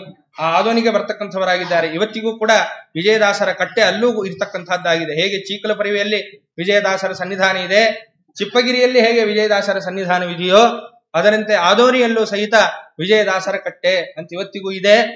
ಅಲ್ಲಿ ವಿಜಯದಾಸಾರ್ಯರು ಇದ್ದ ಜಾಗವದು. ಆದ್ರಿಂದ ಆ ಆದೋನಿಗೆ ಬಂದು ತಂತಕ್ಕಂಥವರಾದರು. ಆದೋನಿ ನವಾಬ ಮುಂತಾದವರಿಗೆ ಎಲ್ಲರಿಗೂ ಕೂಡ ಅವರಿಗೆ ಬಂದ ಕಷ್ಟಗಳನ್ನೆಲ್ಲ ಪರಿಹಾರ ಮಾಡಿದರು. ಗೋಪಾಲದಾಸರನ್ನು ಉದ್ಧಾರ ಮಾಡಬೇಕಲ್ಲ, ಬಾಗಣ್ಣಾರ್ಯರನ್ನು ಉದ್ಧಾರ ಮಾಡಬೇಕು. ಬಾಗಣ್ಣಾರ್ಯರಿಗೂ ಕಷ್ಟವೇ. ಹೇಳಿದ್ನಲ್ಲ, ಜ್ಞಾನಿಗಳಿಗೆ ಅಂದ್ರೆ ಕಷ್ಟ ಇದ್ದೇ ಇರ್ತದೆ ಅಂತ. ಗಾಯತ್ರಿ ಉಪನಯನ ಮಾಡಿದ್ದಾರೆ ಬಾಗಣ್ಣಾರ್ಯರಿಗೆ. ಗಾಯತ್ರಿ ಮಂತ್ರ ಉಪದೇಶವೆಲ್ಲವಾಗಿದೆ. ಲಕ್ಷಾನುಗಟ್ಲೆ ಗಾಯತ್ರಿ ಮಂತ್ರವನ್ನು ಜಪ ಮಾಡಿದರಂತೆ ಬಾಗಣ್ಣಾರ್ಯರು. ಇವತ್ತಿಗೂ ಕೂಡ ಅದಕ್ಕೆ ಪ್ರಸಿದ್ಧ. ಅವರು ಜಪ ಮಾಡಿ ಸಿದ್ಧಿ ಪಡೆದ ಜಾಗವೂ ಇದೆ. ಇವತ್ತಿಗೂ ನಾವು ಹೋಗಿ ನೋಡಿ ಬರ್ಬೋದು. ಅಷ್ಟು ಜಪ ಮಾಡಿದ್ದಾರೆ, ಗಾಯತ್ರಿ ಮಂತ್ರ ಸಿದ್ಧಿಯನ್ನು ಪಡ್ಕೊಂಡಿದ್ದಾರೆ. ಎಷ್ಟು ತಲ್ಲೀನರಾಗಿ ಅವರು ಗಾಯತ್ರಿ ಮಂತ್ರ ಜಪವನ್ನ ಮಾಡ್ತಾ ಇದ್ರು ಅಂತಂದ್ರೆ, ಕೆಲವು ದುಷ್ಟರು ಅವರ ಮೇಲೆ ಬಿಸಿ ನೀರು, ಬಿಸಿ ಎಣ್ಣೆ ಮುಂತಾದವುಗಳನ್ನ ಹಾಕಿದ್ರೆ, ಯಾರು ಹಾಕಿದ್ರೆ ಅವ್ರ ಶರೀರವೇ ಬೊಬ್ಬೆ ಬಂತಂತೆ. ಅಷ್ಟು ತಲ್ಲೀನರಾಗಿ, ಅಂದ್ರೆ ಶರೀರದ ಮೇಲೆ ಪರಿವೇ ಇಲ್ಲ, ಆ ರೀತಿಯಾಗಿ ತಲ್ಲೀನರಾಗಿ ಆ ಸೂರ್ಯಮಂಡಲ ಮಧ್ಯವಾಸಿಯಾದಂತಹ ಆ ನಾರಾಯಣ ದೇವರನ್ನು ಉಪಾಸನೆ ಮಾಡ್ತಾ ಅದರ ಸಿದ್ಧಿಯನ್ನ ಪಡ್ಕೊಂಡಂತಹ ಮಹಾನುಭಾವರು ಬಾಗಣ್ಣಾರ್ಯರು. ಅವ್ರಿಗೆ ಎಷ್ಟು ಸಿದ್ಧಿ ಬಂತು ಅಂತಂದ್ರೆ ತ್ರಿಕಾಲ ಜ್ಞಾನಿಗಳಾಗ್ಬಿಟ್ರು. ಮುಂದೇನಾಗುತ್ತೆ, ಹಿಂದೇನಾಗಿತ್ತು, ಇವತ್ತೇನಾಗುತ್ತೆ ಹೇಳ್ತಾ ಇದ್ರಂತೆ. ಜ್ಯೋತಿಷ್ಯ ಹೇಳ್ತಾ ಕೂತ್ಬಿಟ್ರು. ಯಾಕೆ? ಬಡವತನ ಎಲ್ಲವೂ ಸೇರಿದೆ, ಅದರೊಟ್ಟಿಗೆ ಸಿದ್ಧಿ. ನೋಡ್ರಿ ಯೋಗ್ಯತೆ ಹೇಗಿರುತ್ತೆ ಅಂತ. ಅಷ್ಟು ದೊಡ್ಡ ಯೋಗ್ಯತೆ ಇದೆ. ಅದರಂತೆ ಅವರನ್ನು ಉದ್ಧಾರ ಮಾಡಬೇಕು. ವಿಜಯದಾಸಾರ್ಯರು ಬಂದಂತೆ, ಏನಪ್ಪಾ ಇದು ನಿನ್ನ ಕೆಲಸ? ಒಳ್ಳೆ ಯೋಗ್ಯತೆಯನ್ನ ಪಡ್ಕೊಂಡಿದ್ದಿ, ಒಳ್ಳೆ ಮಂತ್ರಸಿದ್ಧಿಯನ್ನ ಪಡ್ಕೊಂಡಿದ್ದಿ, ಏನಿದೆ ನಿನ್ನ ಸ್ಥಿತಿ ಅಂತ ಕರೆದು ಗೋಪಾಲದಾಸರಿಗೆ ತಲೆ ಮೇಲೆ ಕೈ ಇಟ್ಟು ಅಂಕಿತವನ್ನ ಕೊಟ್ಟು, ಗೋಪಾಲ ವಿಠಲ ಅಂತ ಹೇಳಿ ಅವರಿಗೆ ಅಂಕಿತವನ್ನ ಕೊಡ್ತಕ್ಕಂಥವರಾಗಿ ಬಾಗಣ್ಣ ದಾಸರನ್ನ ಉದ್ಧಾರ ಮಾಡಿದ್ದಾರೆ. ಆ ಅಂಕಿತ ಕೊಟ್ಟ ಜಾಗ ಇವತ್ತಿಗೂ ನಾವು ಕಾಣಬಹುದು. ಎಲ್ಲಿದೆ? ಆದೋನಿಯ ಮಂಗರಾಯ ಗುಡಿಯ ಹೋದ ತಕ್ಷಣ ಬಲಗಡೆನೆ ಇವತ್ತಿಗೂ ಆ ಪ್ರತಿಮೆ ಮುಂತಾದವುಗಳನ್ನೆಲ್ಲವನ್ನು ಸ್ಥಾಪನೆ ಮಾಡಿದ್ದಾರೆ. ಆ ವ್ಯಾಸರಾಜ ಗುರು ಸಾರ್ವಭೌಮರು ಸ್ಥಾಪನೆ ಮಾಡಿದಂತಹ ಮಂಗಳಕರವಾದ ಮುಖ್ಯ ಪ್ರಾಣದೇವರ ಸನ್ನಿಧಾನದಲ್ಲಿ ಅವರನ್ನ ಕರ್ಕೊಂಡು ಬಂದು ಅವರ ತಲೆ ಮೇಲೆ ಕೈಯನ್ನು ಇಡ್ತಕ್ಕಂಥವರಾಗಿ ಅವರಿಗೆ ಗೋಪಾಲ ವಿಠಲ ಎನ್ನುವಂತಹ ಅಂಕಿತವನ್ನು ಕೊಟ್ಟು ಅವರನ್ನು ಉದ್ಧಾರ ಮಾಡಿದಂತಹ ಮಹಾನುಭಾವರು ವಿಜಯದಾಸಾರ್ಯರು. ನಮಗೂ ಕೂಡ ತಲೆ ಮೇಲೆ ಕೈ ಇಟ್ಟು ಉದ್ಧಾರ ಮಾಡಬೇಕು ವಿಜಯದಾಸರು. ಅವರ ಸ್ಮರಣೆ ಮಾಡಿದ್ರೆ ನಮಗೆ ಉದ್ಧಾರವಾಗುತ್ತೆ. ಒಂದು ಹೇಳ್ತೇನೆ, ನಮಗೆ ಯಾವುದೇ ಗುರುಗಳನ್ನ ಇಟ್ಕೊಳ್ಳಿ, ಯಾವುದೇ ಒಬ್ಬ ಗುರುಗಳ, ದಾಸಾರ್ಯರ, ಜ್ಞಾನಿಗಳ ಸ್ಮರಣೆ ನಮಗೆ ಇಲ್ಲಿ ಬರ್ತಾ ಇದೆ ಅಂದ್ರೆ ಅವರು ನಮ್ಮನ್ನಲ್ಲಿ ಎಂಚ್ಕೊಂಡಿದ್ದಾರೆ ಅಂತ ಅರ್ಥ. ಇದು ಹೇಗ್ ಗೊತ್ತಾಗುತ್ತೆ ಅಂತಂದ್ರೆ, ವ್ಯಾಸ ತತ್ವಜ್ಞ ತೀರ್ಥರೇ ಇದನ್ನ ತಿಳಿಸಿಕೊಟ್ಟಿದ್ದಾರೆ. ತಾವಲ್ಲಿ ನೆನೆಯಲು ದಶಮತಿ ಗುರುಗಳು, ನಾವಿಲ್ಲಿ ಸುಖಿಗಳು ಸುಲಭದಿಂದ. ಸ್ವಾಮಿ, ನೀವಲ್ಲೇ ಒಂದ್ಸಲ ನಮ್ಮ ಶಿಷ್ಯರಿದ್ದಾರೆ ಅಂತ ನೀವು ನೆನ್ಸ್ಕೊಂಡ್ಬಿಟ್ರೆ ನಾವಿಲ್ಲಿ ಸುಖಿಗಳಾಗಿರ್ತೇವೆ. ಮಧ್ವಾಚಾರ್ಯರು, ದಶಮತಿ ಗುರುಗಳು ಅಂದ್ರೆ ಯಾರು? ಮಧ್ವಾಚಾರ್ಯರು, ಪೂರ್ಣ ಪ್ರಜ್ಞರು. ಆದ್ರಿಂದ ನೀವಲ್ಲಿದ್ದಾಗ ವ್ಯಾಸದೇವರ ಕೂಡ ಮಾತುಗಳಾಡುವಾಗ ಲೇಸು ಶಿಷ್ಯರಿಗನ್ನೇ ಶುಭ ನಮಗೆ. ವೇದವ್ಯಾಸ ದೇವರಲ್ಲಿ ಮಾತಾಡ್ತಾ ಇರ್ತೀರಿ ಸ್ವಾಮಿ, ಅನೇಕ ಶಾಸ್ತ್ರಾರ್ಥ ವಿಚಾರಗಳನ್ನ ಮಾಡ್ತಾ ಇರ್ತೀರಿ. ಒಮ್ಮೆ ಶಿಷ್ಯರಿಗೆ ಒಳ್ಳೇದಾಗ್ಲಿ ಅಂದ್ರೆ ನಮಗಿಲ್ಲಿ ಒಳ್ಳೇದಾಗುತ್ತೆ ನಿಮ್ ಸ್ಮರಣೆ ಬಂದು. ಅಂದ್ರೆ ಒಬ್ಬ ದೊಡ್ಡವರ, ಜ್ಞಾನಿಗಳ, ಸಜ್ಜನರ ಸ್ಮರಣೆ ನಮಗಿಲ್ಲಿ ಬರ್ತಾ ಇದೆ ಅಂತಂದ್ರೆ ಆ ದೊಡ್ಡವರು ನಮ್ಮನ್ನಲ್ಲಿ ನೆನ್ಸ್ಕೊಂಡಿದ್ದಾರೆ ಅಂತ ಅರ್ಥ. ಅವರಲ್ಲಿ ನೆನ್ಸ್ಕೊಂಡ್ರೇನೆ ನಮಗ ಅವ್ರ ಸ್ಮರಣೆ ಇಲ್ಲಿಗೆ ಬರೋದು. ಸುಮ್ನೆ ಬಂದ್ಬಿಡುತ್ತಾ ಸ್ಮರಣೆ? ಇವತ್ತು ನಾವು ವಿಜಯದಾಸರ ಸ್ಮರಣೆ ಮಾಡ್ತಾ ಇದ್ದೀವಿ ಅಂದ್ರೆ ಚಿಪ್ಪಗಿರಿ, ಚೀಕಲಪರವಿ, ಆದೋನಿ ಮುಂತಾದ ಮಹಾಕ್ಷೇತ್ರಗಳಲ್ಲಿ ಒಂದೊಂದು ರೂಪದಿಂದ ವಾಸ ಮಾಡಿದ ವಿಜಯದಾಸಾರ್ಯರು ಈ ಮಕ್ಕಳಿಗೆಲ್ಲ ಒಳ್ಳೇದಾಗ್ಲಿ, ನಮ್ಮ ಕೂಸುಗಳು ಇವ್ರಿಗೆಲ್ಲ ಒಳ್ಳೇದಾಗ್ಲಿ ಅಂತ ಅವರಲ್ಲಿ ನೆನ್ಸ್ಕೊಂಡಿದ್ದಕ್ಕೆ ಸತ್ಯ ನಮಗೆ ಇವತ್ತಿಲ್ಲಿ ಅವರ ಸ್ಮರಣೆ ಬರ್ತಾ ಇದೆ. ಆದ್ರಿಂದ ವಿಜಯದಾಸಾರ್ಯರು ಅಲ್ಲಿ ನೆನ್ಸ್ಕೊಂಡದಕ್ಕೆ ಇಷ್ಟು ಚಿಂತನೆ. ಅವರ ಒಂದು 2 ಅಕ್ಷರ, ಅವರ ಹೆಸರು ಇವತ್ತಿಲ್ಲಿ ಬಾಯಿಗೆ ಬರ್ತಾ ಇದೆ. ಅವರ ಹೆಸರು ಬಾಯಿಗೆ ಬಂದ್ರೇನೆ ಆ ದಿನ ಪುಣ್ಯ. ಅಂತಹ ಮಹಾನುಭಾವರು. ಆದ್ರಿಂದ ಗೋಪಾಲದಾಸರನ್ನ ಉದ್ಧಾರ ಮಾಡಿದಂತಹ ಜಾಗ, ಆ ಒಂದು ಮುಖ್ಯ ಪ್ರಾಣದೇವರು ಇರುವಂತಹ ಜಾಗ ವಾಗಣ್ಣಾರ್ಯರನ್ನು ಉದ್ಧಾರ ಮಾಡಿದಂತೇನೆ ಮೋಹನದಾಸರನ್ನು ಸಹಿತ ಉದ್ಧಾರ ಮಾಡಿದ್ದಾರೆ.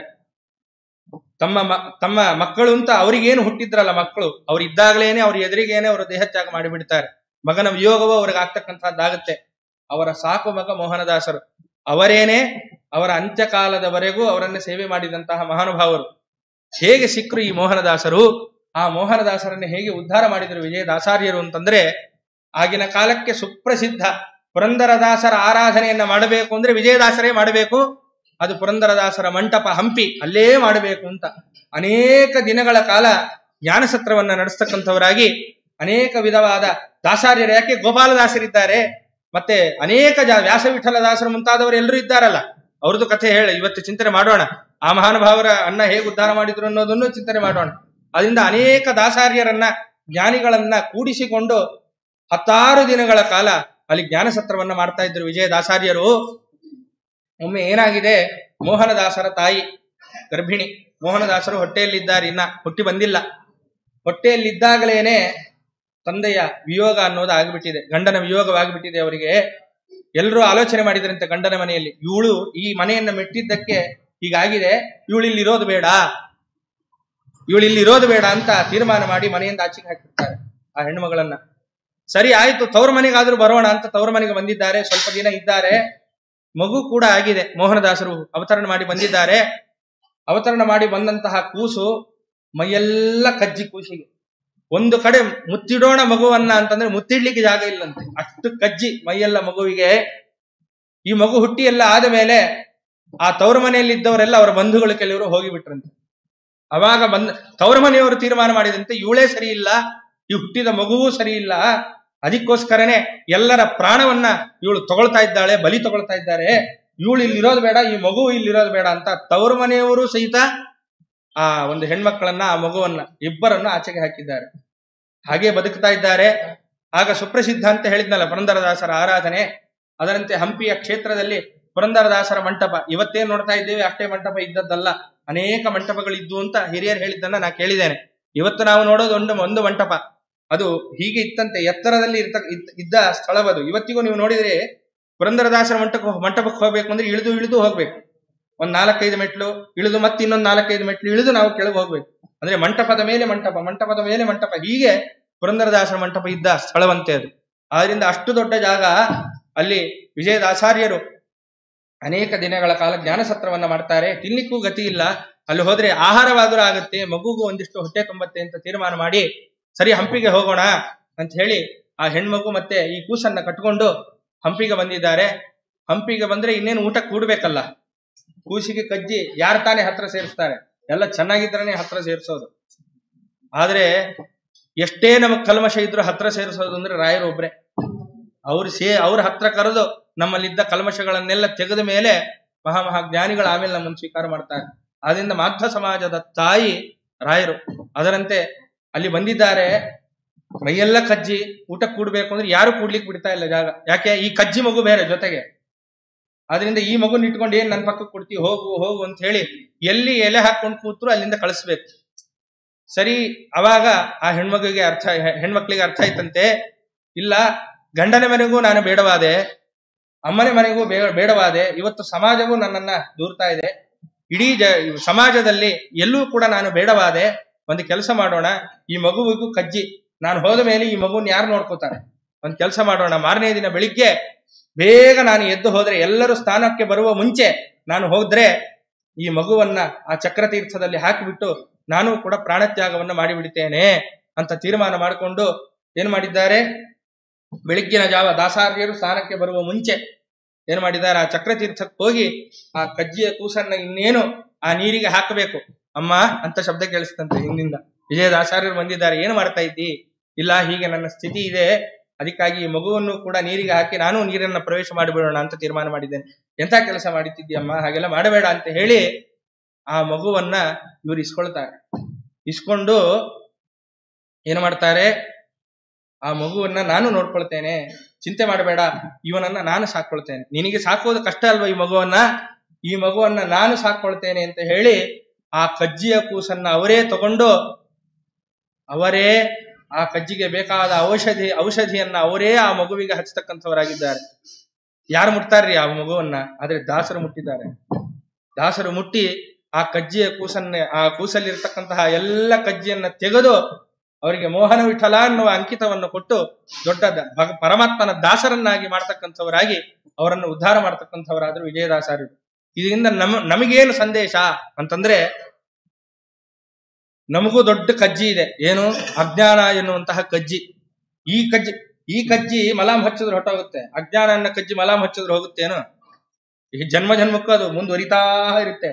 ಆದ್ರೆ ವಿಜಯದಾಸಾರ್ಯರಂತಹ ಮಹಾನುಭಾವರ ಉಪದೇಶ ಅವರನ್ನ ನಂಬಿದಲ್ಲಿ ಈ ಅಜ್ಞಾನ ಎನ್ನುವಂತಹ ಕಜ್ಜಿಯನ್ನ ಅವರೇ ತೆಗಿಬೇಕು. ಹೇಗೆ ಮೋಹನದಾಸರಲ್ಲಿ ಇದ್ದಂತಹ ಕಜ್ಜಿಯನ್ನ ತೆಗೆದು ಪರಮಾತ್ಮನಿಗೆ ದಾಸರನ್ನಾಗಿ ಮಾಡಿದರೋ, ಅದರಂತೆ ಈ ಶರೀರದಲ್ಲಿ ಇರ್ತಕ್ಕಂತಹ ಅನೇಕ ಕಜ್ಜಿಗಳು ಅಂತಂದ್ರೆ, ನಾವು ಶರೀರದಲ್ಲೂ ನಮ್ಗೆ ರೋಗ, ಒಳಗೂ ಅಜ್ಞಾನ. ಆ ರೋಗವನ್ನು ತೆಗೆದಕ್ಕಂಥವರಾಗಬೇಕು. ಅಜ್ಞಾನವನ್ನ ತೆಗೆದು ನಮ್ಮನ್ನ ಒಂದು ಮೂರ್ತಿಮತ್ತರನ್ನಾಗಿ ಮಾಡಿ, ಹೇಗೆ ಮೋಹನದಾಸರನ್ನ ಪರಮಾತ್ಮನ ದಾಸರನ್ನಾಗಿ ಮಾಡಿ ಉದ್ಧಾರ ಮಾಡಿದ್ರೋ, ಅದರಂತೆ ಆ ವಿಜಯದಾಸಾರ್ಯರು ನಮ್ಮೆಲ್ಲರನ್ನೂ ಸಹಿತ ಅಜ್ಞಾನವೆಂಬ ಕಜ್ಜಿಯನ್ನ ಹೋಗಲಾಡಿಸಿ ಅವರು ಕೂಡ ಪರಮಾತ್ಮನ ದಾಸರನ್ನಾಗಿ ನಮ್ಮನ್ನೆಲ್ಲರನ್ನೂ ಕೂಡ ಮಾಡ್ಲಿ ಅಂತ ನಾವು ಈ ಕಥೆಯಿಂದ ವಿಜಯದಾಸಾರ್ಯರನ್ನ ನಾವು ಪ್ರಾರ್ಥನೆ ಮಾಡಿಕೊಳ್ಬೇಕು. ಹೀಗೆ ಮೋಹನದಾಸರನ್ನ ಉದ್ಧಾರ ಮಾಡ್ತಕ್ಕಂಥವರಾಗಿದ್ದಾರೆ ವಿಜಯದಾಸಾರ್ಯರು. ಯಾಕಂದ್ರೆ ಸುಮ್ಮನೆ ಅವ್ರಿಗೆ ಆಯುಷ್ಯ ಅಂದ್ರೆ ಮಗುನು ಹೋಗ್ಬಿಡ್ಬೇಕಿತ್ತು, ಕಜ್ಜಿ ಇನ್ನೇನು ಹೋಗ್ಬಿಡುತ್ತೆ ಮಗು, ಆದ್ರೆ ಅವರಿಗೂ ಕೂಡ ಆಯುಷ್ಯವನ್ನ ಹಾಕಿ ಆಶೀರ್ವಾದ ಮಾಡಿ ಉದ್ಧಾರ ಮಾಡಿದ್ರಲ್ಲ. ಹಾಗೆ ಸುಮ್ನೆ ಆಯುಷ್ಯ ಇದ್ದುಬಿಟ್ಟು ಸುಮ್ನೆ ಬಾಳದ್ರೆ ಏನು ಉಪಯೋಗ ಇಲ್ವಲ್ಲ. ಇದೇ ಮೋಹನದಾಸರು ಒಂದು ಮಾತು ಹೇಳ್ತಾರೆ, ಸುಮ್ನೆ ಆಯುಷ್ಯ ಇಟ್ಕೊಂಡು ಏನ್ ಮಾಡ್ತಿ, ಸಾಧನೆ ಮಾಡು ಅಂತ. ಯಾಕೆ? ವಿಜಯದಾಸಾರ್ಯರ ಅನುಗ್ರಹದಿಂದ ಸಾಧನೆ ಮಾಡಿದ ಮಹಾನುಭಾವರು. ಹದ್ದಿನಂದದಿ ಬಹುಕಾಲ ಬಾಳಿದರೇನು, ಸತ್ಕರ್ಮಗಳ ಜರುದು ನಿತ್ಯ. ಅವರೇ ಆಡಿದ ಮಾತು, ಮೋಹನದಾಸರ ಆಡಿದ ಮಾತು. ಹದ್ದು ಅನೇಕ ದಿನಗಳ ಕಾಲ ಅದು ಜೀವನವನ್ನು ಮಾಡುತ್ತೆ. ಏನ್ ಜೀವನ ಮಾಡುತ್ತೆ?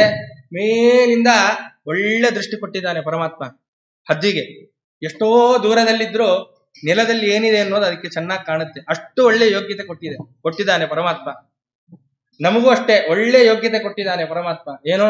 ಮಾಧ್ವರಾಗಿ ಜನ್ಮವನ್ನ ಕೊಟ್ಟಿದ್ದಾನೆ, ಉತ್ತಮ ಕುಲದಲ್ಲಿ ಹುಟ್ಟಿಸಿಕೊಟ್ಟಿದ್ದಾನೆ, ಉತ್ತಮರಾದ ತಂದೆ ತಾಯಿಯರನ್ನು ಹುಟ್ಟಿಸಿಕೊಟ್ಟಿದ್ದಾನೆ. ಇವತ್ತೆಲ್ಲರೂ ಕೂಡ ನಾವಿಲ್ಲಿ ಸೇರಿ ವಿಜಯದಾಸಾರ್ಯರನ್ನ ಸ್ಮರಣೆ ಮಾಡ್ತಾ ಇದ್ದೇವೆ ಅಂತಂದ್ರೆ ನಮ್ಮ ತಂದೆ ತಾಯಿ ನಮಗೆ ಕೊಟ್ಟ ಸಂಸ್ಕಾರವಲ್ವಾ? ಆದ್ರಿಂದ ಅಂತಹ ಉತ್ತಮವಾದ ತಂದೆ ತಾಯಿಯನ್ನು ಕೊಟ್ಟಿದ್ದಾನೆ.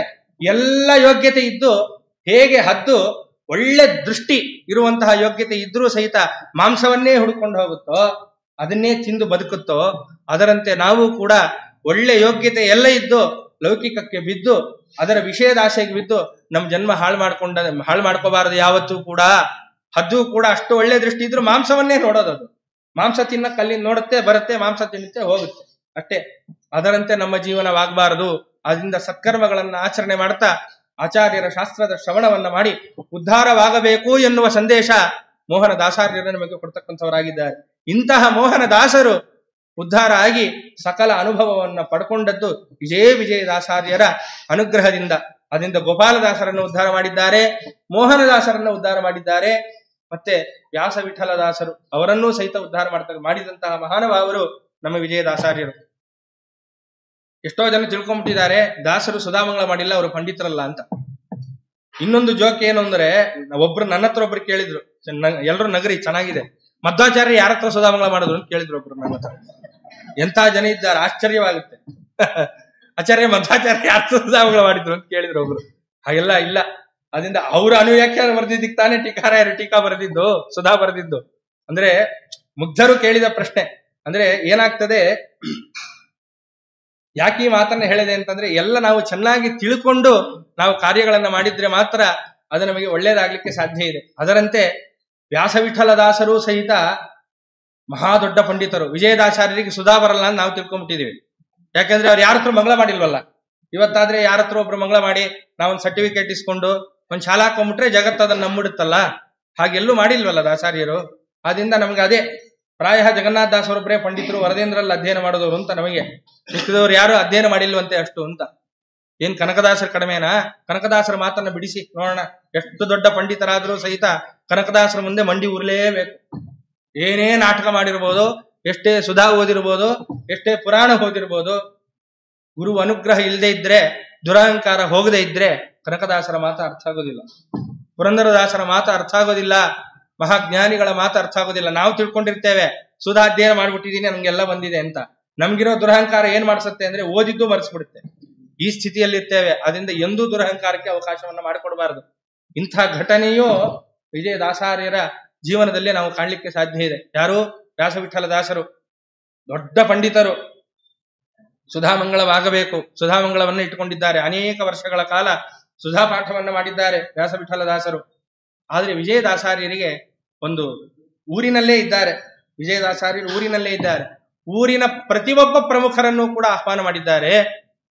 ವಿಜಯದಾಸರನ್ನ ಆಹ್ವಾನ ಮಾಡಿರಿ ಅಂತ ಹೇಳಿದ್ರೆ, ಅಯ್ಯೋ ಅವ್ರೇನೊಬ್ರು ದಾಸರು, ಅವ್ರನ್ನೇನ್ ಕರೆಯೋದ, ಅವ್ರಿಗೇನ್ ಅರ್ಥ ಆಗುತ್ತೆ ಅನ್ನುವ ಬುದ್ಧಿ. ಅದರಿಂದ ಏನೋ ಕನ್ನಡದ ಪದಪದ್ಯ ಸೊಳಾದಿಗಳನ್ನು ಮಾಡ್ಕೊಂಡಿರೋರು ಅವ್ರಿಗೇನ್ ಅರ್ಥ ಆಗತ್ತಿದು ಅನ್ನುವ ರೀತಿಯಲ್ಲಿ ವ್ಯಾಸವಿಠಲ ದಾಸರನ್ನು ನಾವು ಮುಖ ತಿಮಿಬಾರದು, ಅವ್ರು ಹಂಗಿದ್ರು ಅಂತ. ನೋಡ್ರಿ ಹೆಂಗಿದ್ರು ಅವರು ಅಂತ ಮುಖ ತಿಮಕ್ಕೆ ಈ ಚರಿತ್ರೆ ಹೇಳ್ತಾ ಇಲ್ಲ.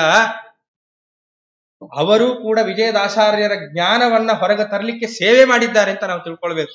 ಯಾಕೆ? ವ್ಯಾಸವಿಠಲ ದಾಸರನ್ನ ನಾವಿವತ್ತು ಆಶ್ರಯಿಸಿದ್ರೆ ನಮಗೆ ಉತ್ತಮವಾದ ಜ್ಞಾನ ಬರುತ್ತೆ. ನಾವ್ ಹಂಗೆ ಹೇಳಬಾರ್ದು. ಈ ಪುರಾಣಗಳಲ್ಲೂ ಅಷ್ಟೇ ಎಷ್ಟೋ ದೇವತೆಗಳು ವ್ಯತ್ಯಾಸವಾಗಿ ನಡ್ಕೊಂಡಿದ್ದನ್ನ ನಾವು ಕೇಳ್ತೇವೆ. ಆ ವ್ಯತ್ಯಾಸವಾಗಿ ನಡ್ಕೊಳ್ಳೋದು ಏನಕ್ಕೆ ಅಂದ್ರೆ ಮಹಾಜ್ಞಾನಿಗಳ ದೊಡ್ಡವರ ಪರಮಾತ್ಮನ ಸರ್ವೋತ್ತಮತ್ವವನ್ನ ಜಗತ್ತಿಗೆ ತೋರಿಸ್ಲಿಕ್ಕೆ ಆಗ್ಲಿ. ನಾವು ಅವ್ರ ಹಂಗಿದ್ರಂತೆ ಇವತ್ತು ನಮ್ದು ಅದೇ ಅಲ್ಲೋ ಇರೋದು. ಯಾವತ್ತೂ ಕೂಡ ಒಬ್ರೇನಾದ್ರೂ ಸ್ವಲ್ಪ ವ್ಯತ್ಯಾಸ ಮಾಡಿಬಿಟ್ರೆ 10 ಜನ ಅದನ್ನೇ ಅಂತ ಇರ್ತೀವಿ.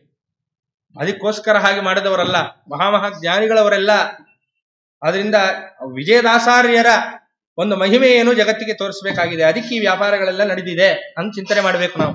ಅದರಂತೆ ಅವ್ರನ್ನೇನ್ ಕರೆಯೋದು ಬೇಡ ಅಂತ ಹೇಳಿ ವಿಜಯದಾಸಾರ್ಯರನ್ನ ಕರೆಯೋದಿಲ್ಲ. ಸರಿ, ವಿಜಯದಾಸಾರ್ಯರಿಗೆ ಒಂದು ಕಡೆ ಆಸೆ. ಶ್ರೀಮದ್ ಟೀಕಾಕೃತ್ಪಾದರ ಗ್ರಂಥ, ಆಚಾರ್ಯರ ಅನುವ್ಯಾಖ್ಯಾನ, ಬ್ರಹ್ಮಸೂತ್ರ ಮುಂತಾದವುಗಳ ಶ್ರವಣವಾಗುತ್ತೆ.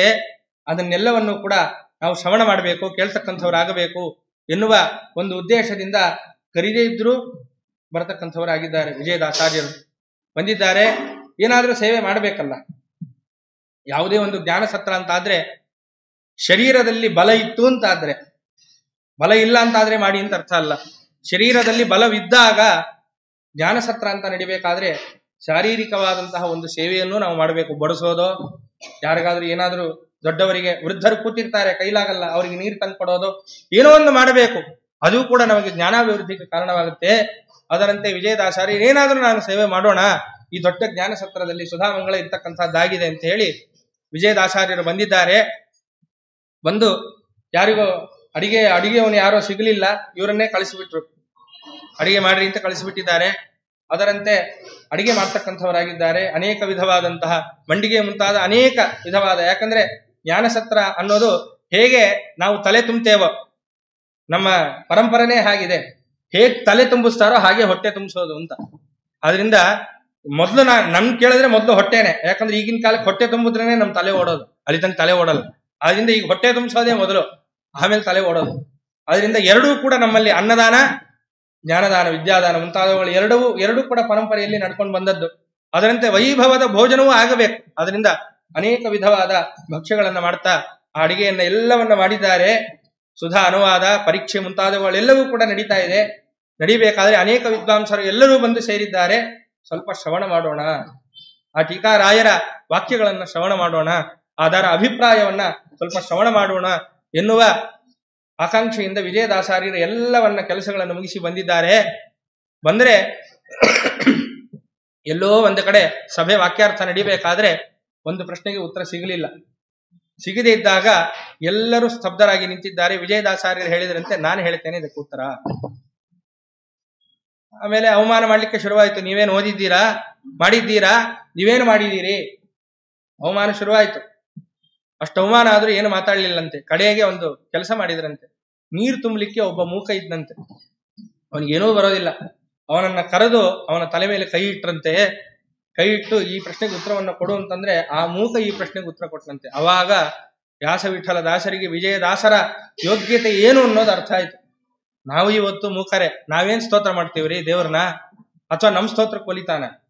ಮುಖ್ಯ ಪ್ರಾಣ ದೇವರು, ಬ್ರಹ್ಮದೇವರು, ವಾಯುದೇವರು, ಗರುಡಶೇಷ ರುದ್ರಾದಿಗಳು ಮಾಡುವ ಸ್ತೋತ್ರಕ್ಕೇನೆ ಹಿಗ್ಬೇಕಾಗಿಲ್ಲ ಅವನು. ಆದ್ರೂ ಹಿಗ್ತಾನೆ. ಯಾಕೆ? ಕರುಣಾಮಯಿ ಅಲ್ವಾ. ನನ್ನ ಮಕ್ಕಳು ಮೊಮ್ಮಕ್ಕಳು ಸ್ತೋತ್ರ ಮಾಡ್ತಾ ಇದ್ದಾರೆ ಅಂತ ಹಿಗ್ತಾನೆ. ಅಂತಹ ರುಜುಗಣದಲ್ಲಿ ಇರ್ತಕ್ಕಂತಹ ಮಹಾನುಭಾವರು ಮಾಡುವ ಸ್ತೋತ್ರಕ್ಕೆ ಸಂತೋಷ ಪಟ್ಟವರನ್ನ ಅನುಗ್ರಹ ಮಾಡುವಂತಹ ಪರಮಾತ್ಮ ನಾವು ಏನೋ ಎರಡು ಸ್ಮರಣೆ ಮಾಡಿಬಿಟ್ರೆ ನಮ್ಮ ಹತ್ರ ಬರ್ತಾನೆ. ಆದ್ರೆ ಬರ್ತಾನೆ, ಬರ್ತಾನೆ ಪರಮಾತ್ಮ. ಅದರಂತೆ ನಾವು ಕೂಡ ಮೂಕತ್ವದಲ್ಲೇ ಇದ್ದೇವೆ, ನಮಗೂ ಮೂಕತ್ವ ಇದ್ದೇ ಇದೆ.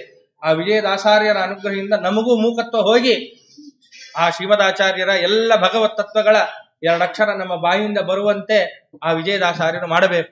ಆಮೇಲೆ ವ್ಯಾಸವಿಠಲ ದಾಸರಿಗೆ ಅರ್ಥ ಆಯ್ತು, ಸ್ವಾಮಿ ದೊಡ್ಡ ತಪ್ಪು ಮಾಡಿದ್ದೇನೆ ಅಂತ ಹೇಳಿ ಅವರಿಗೆ ಕಾಲಿಗೆ ಬೀಳ್ತಕ್ಕಂಥವರಾಗಿ ಕ್ಷಮೆಯನ್ನ ಯಾಚನೆ ಮಾಡಿದ್ದಾರೆ. ಅವರೇ ರಚನೆ ಮಾಡಿದಂತಹ ಒಂದು ಸ್ತೋತ್ರವೇ ಅದು ಕನ್ನಡದ ಪದ ಪದ್ಯ ಅಂತ ತಿಳ್ಕೊಳ್ಳೇಬಾರದು. ನಾವು ಸ್ಮರಿಸಿ ಬದುಕಿರೋ ದಿವ್ಯ ಚರಣ ಕೆರೆಗಿರೋ ದುರಿತ ತರೆದು ಪೊರೆವ ವಿಜಯ ಗುರುಗಳೆಂಬರ, ಇದು ಒಂದು ದೊಡ್ಡ ಸ್ತೋತ್ರವೇ ಸರಿ.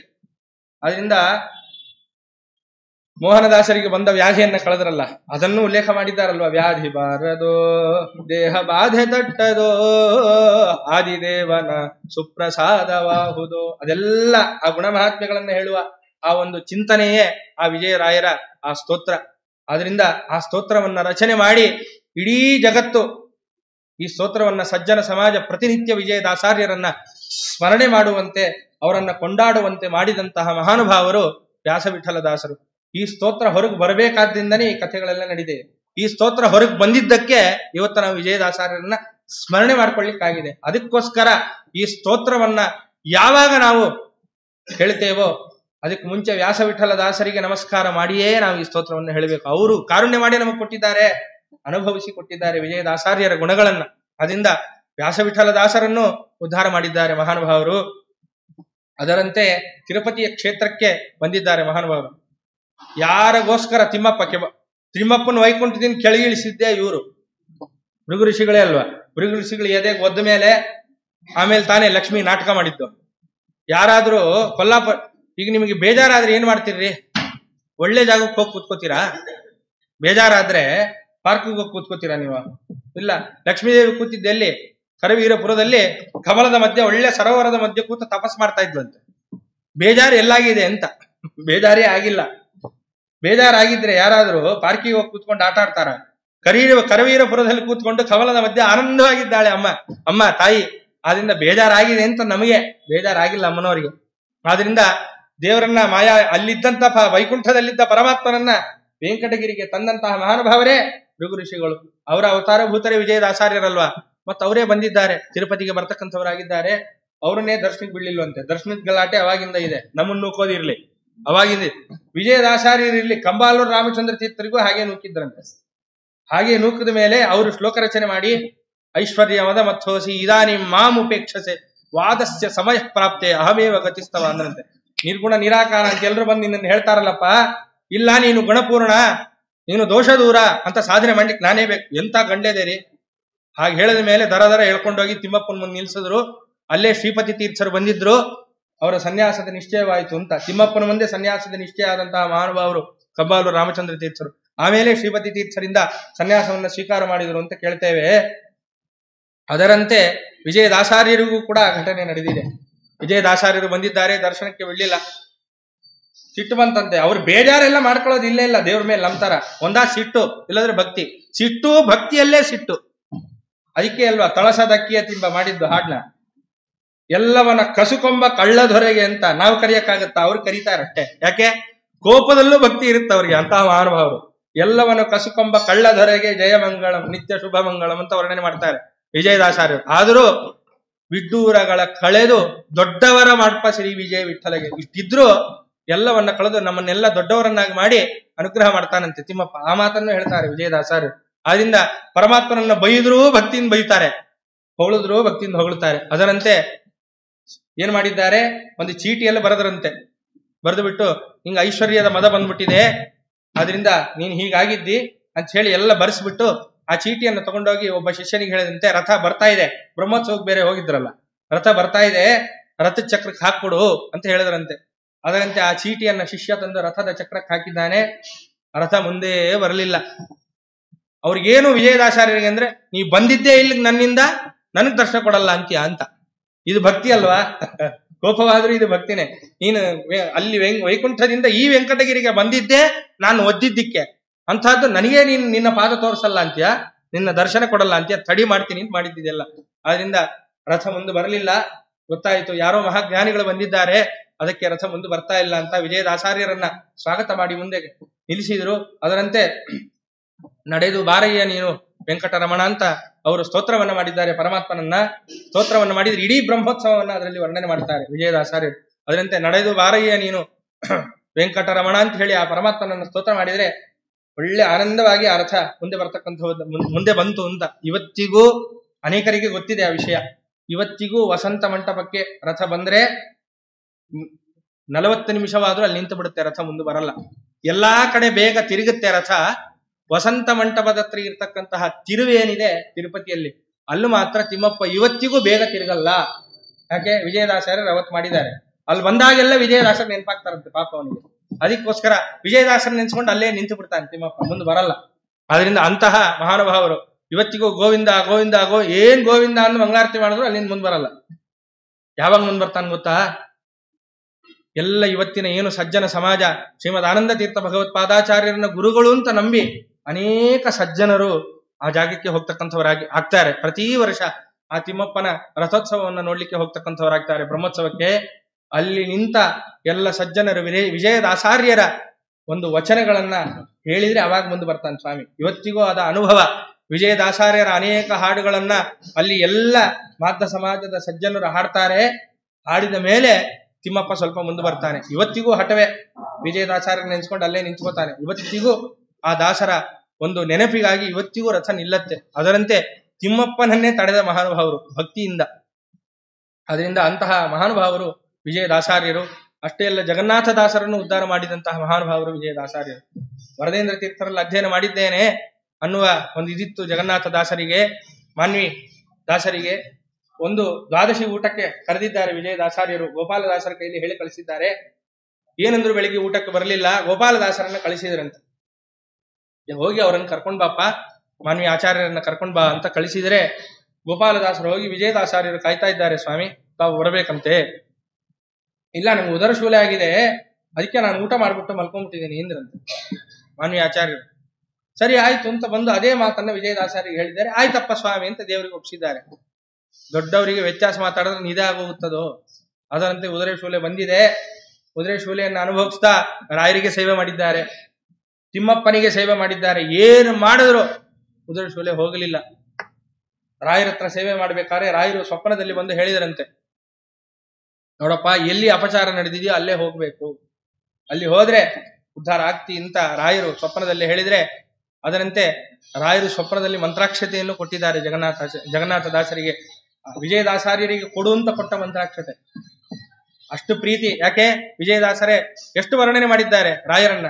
ಅಲವಬೋಧ ಮಿಕ್ಕಾದ ಮಹಾಮುನಿಗಳು ನಿತ್ಯದಲ್ಲಿ ನೆಲೆಸಿಪ್ಪರು ಈ ಮುದ್ದು ವೃಂದಾವನದಿ.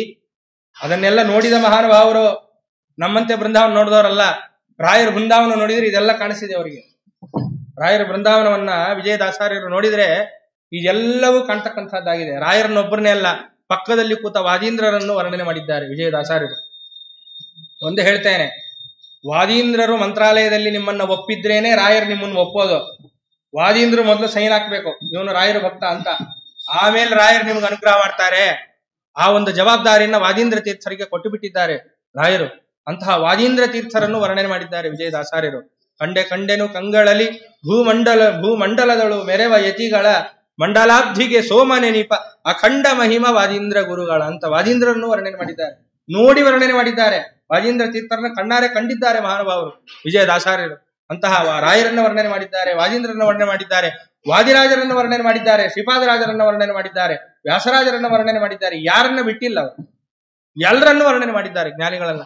ಅದರಂತೆ ಆ ಉದರ ಶೂಲೆ ಆ ಮಂತ್ರಾಕ್ಷತೆಯನ್ನು ತಗೊಂಡು ವಿಜಯದಾಸರ ಬಳಿಗೆ ಬಂದ್ರೆ ವಿಜಯದಾಸರ ಕೇಳಿದ್ರಂತೆ, ಏನಪ್ಪ ಆಚಾರ್ಯ ರಾಯರ ಮಂತ್ರಾಕ್ಷತೆ ಕಳಿಸಿದಾರ ಅಂದ್ರಂತೆ. ಸ್ವಾಮಿ ಅಂತ ಸಮರ್ಪಣೆ ಮಾಡಿ ಆ ಮಂತ್ರಾಕ್ಷತೆಯನ್ನ ವಿಜಯದಾಸರಿಗೆ ಕೊಟ್ಟು, ಸ್ವಾಮಿ ನನ್ನನ್ನ ಕ್ಷಮಿಸ್ರಿ ಅಂತ ಅವತ್ತು ಕೇಳಿದ ಮೇಲೆ ಆ ಉದರ ಶೂಲೆ ಏನಾಗಿತ್ತು ಅಂದ್ರೆ ಅವರ ಆಯುಷ್ಯವನ್ನೇ ಕಳೆದು ಬಿಟ್ಟಿತ್ತಂತೆ. ಇದೇ ವಿಜಯದಾಸರು ಒಂದು ಮಾತನ್ನ ಹೇಳ್ತಾರೆ, ಮಾಡಿದ ಸೋತ್ತಮ ದ್ರೋಹಕ್ಕೆ ದೇಹವನ್ನೇ ತೆತ್ತು ಉಣಬೇಕು. ನಾವೇನಾದ್ರೂ ಮಹಾಜ್ಞಾನಿಗಳಿಗೆ ಸೋತ್ತಮರಿಗೆ ಅನ್ಬಾರ್ದೇ ಇದ್ದದ್ದನ್ನ ಅಂದು ಇಲ್ಲದೆ ಇದ್ದದ್ದನ್ನ ಹೇಳಿ ಏನಾದ್ರೂ ಜ್ಞಾನಿಗಳಿಗೆ ಅವಮಾನ ಮಾಡಿದ್ದೇ ಆದ್ರೆ ದೇಹವನ್ನೇ ತೆತ್ತು ಉಣಬೇಕು, ಮಹಾ ರೋಗಗಳು ಬಂದ್ಬಿಡುತ್ತೆ. ಅದರಂತೆ ಆ ಉದರ ಶೂಲೆಯಿಂದ ಆಯುಷ್ಯ ಕ್ಷೀಣವಾಗಿ ಬಿಟ್ಟಿದೆ. ಗೋಪಾಲದಾಸರನ್ನ ಕರೆದು ಆಯುಷ್ಯವನ್ನು ಕೊಡಪ್ಪ ಅಂತ ಹೇಳಿದ್ರಂತೆ. ಇವ ಸಣ್ಣವನಿವ ಕೇವಲ, ಆಯುಷ್ಯ ಕ್ಷೀಣವಾಗಿಬಿಟ್ಟಿದೆ, ಸಣ್ಣವನಿವ ಕೇವಲ, ಅದರಿಂದ ನಿಮ್ಮ ಆಯುಷ್ಯವನ್ನ ಕೊಡ್ರಿ. ನೀವ್ ಯಾರಾದ್ರೂ ಕೇಳಿದ್ರೆ ಕೊಡ್ತೀರಾ ಅಥವಾ ಕೊಡಕ್ಕಾಗತ್ತಾ? ಆಚಾರ್ಯ ನಿಮ್ಮ ಆಯುಷ್ಯ ಒಂದ್ 20 ವರ್ಷ ನಂಗೆ ಕೊಡ್ತೀರಾ ಅಂದ್ರೆ ಯಾರು ಕೊಡ್ತೀವ್ರಿ? ಅಥವಾ ಕೊಡಕ್ಕಾಗತ್ತಾ? ಎರಡೂ ಸಾಧ್ಯ ಇಲ್ಲ. ಆದ್ರೆ ಗೋಪಾಲದಾಸರು ವಿಜಯದಾಸರ ಅನುಗ್ರಹದಿಂದ ಆ ರೊಟ್ಟಿಯ ಮುಖಾಂತರ 40 ವರ್ಷದ ಆಯುಸ್ಸನ್ನ ಜಗನ್ನಾಥ ದಾಸರಿಗೆ ಕೊಟ್ಟಿದ್ದಾರೆ.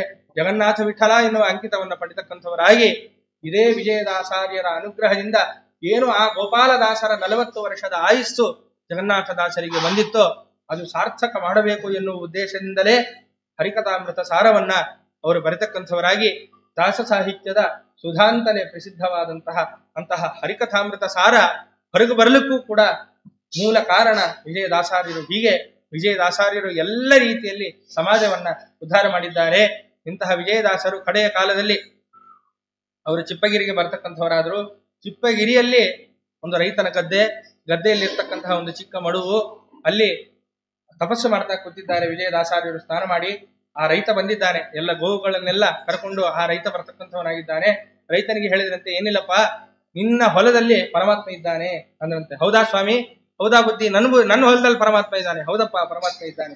ಈ ಮಡುವಿನಲ್ಲಿ ವೇಣುಗೋಪಾಲ ಇದ್ದಾನೆ ಪರಮಾತ್ಮ, ಅವನನ್ನ ತೆಗೆದಕ್ಕಂಥವನಾಗು ಅಂತ ಹೇಳಿ ಆ ವೇಣುಗೋಪಾಲ ದೇವರನ್ನ ತೆಗೆದು ಆ ರೈತ ಆ ಹೊಲವನ್ನೇ ಅವರಿಗೆ ಸಮರ್ಪಣೆ ಮಾಡಿ ನಮಸ್ಕಾರ ಮಾಡಿಬಿಟ್ಟ. ಇವತ್ತಿಗೂ ಕೂಡ ವಿಜಯದಾಸರ ಕಟ್ಟೆ ಏನು ಚಿಪ್ಪಗಿರಿಯಲ್ಲಿ ನೋಡ್ತೀವೋ ಅದೇ ಜಾಗನೆ, ಮುಂದೆನೇ ಆ ಸರೋವರ ಇದೆ, ವೇಣುಗೋಪಾಲ ಸಿಕ್ಕಿದಂತಹ ಸರೋವರ. ಅದರಿಂದ ಆ ವೇಣುಗೋಪಾಲ ದೇವರನ್ನ ಅಲ್ಲೇ ಪ್ರತಿಷ್ಠಾಪನೆಯನ್ನ ಮಾಡ್ತಕ್ಕಂಥವರಾಗಿ ಅನೇಕ ದಿನಗಳ ಕಾಲ ಆ ವೇಣುಗೋಪಾಲ ದೇವರನ್ನ ಅವರೇ ಪೂಜೆ ಮಾಡಿದ್ದಾರೆ. ವಿಜಯ ವಿಠಲ ಪ್ರತಿಮೆಯೂ ಹಾಗೆ ಒಲಿದು ಬಂದಿದೆ. ಆ ವಿಜಯ ವಿಠಲನನ್ನು ಸ್ತೋತ್ರ ಮಾಡಿದ್ದಾರೆ. ಪುರಂದರದಾಸರ ಅನುಗ್ರಹದಿಂದ ಅವರೇ ಅನುಗ್ರಹ ಮಾಡಿಕೊಟ್ಟಂತಹ ತಂಬೂರಿ ವಿಜಯದಾಸಾರ್ಯರದ್ದು. ಈ ಎಲ್ಲವನ್ನು ಕೂಡ ಇವತ್ತಿಗೂ ನಾವು ಚಿಪ್ಪಗಿರಿಯಲ್ಲಿ ಕಾಣಬಹುದು.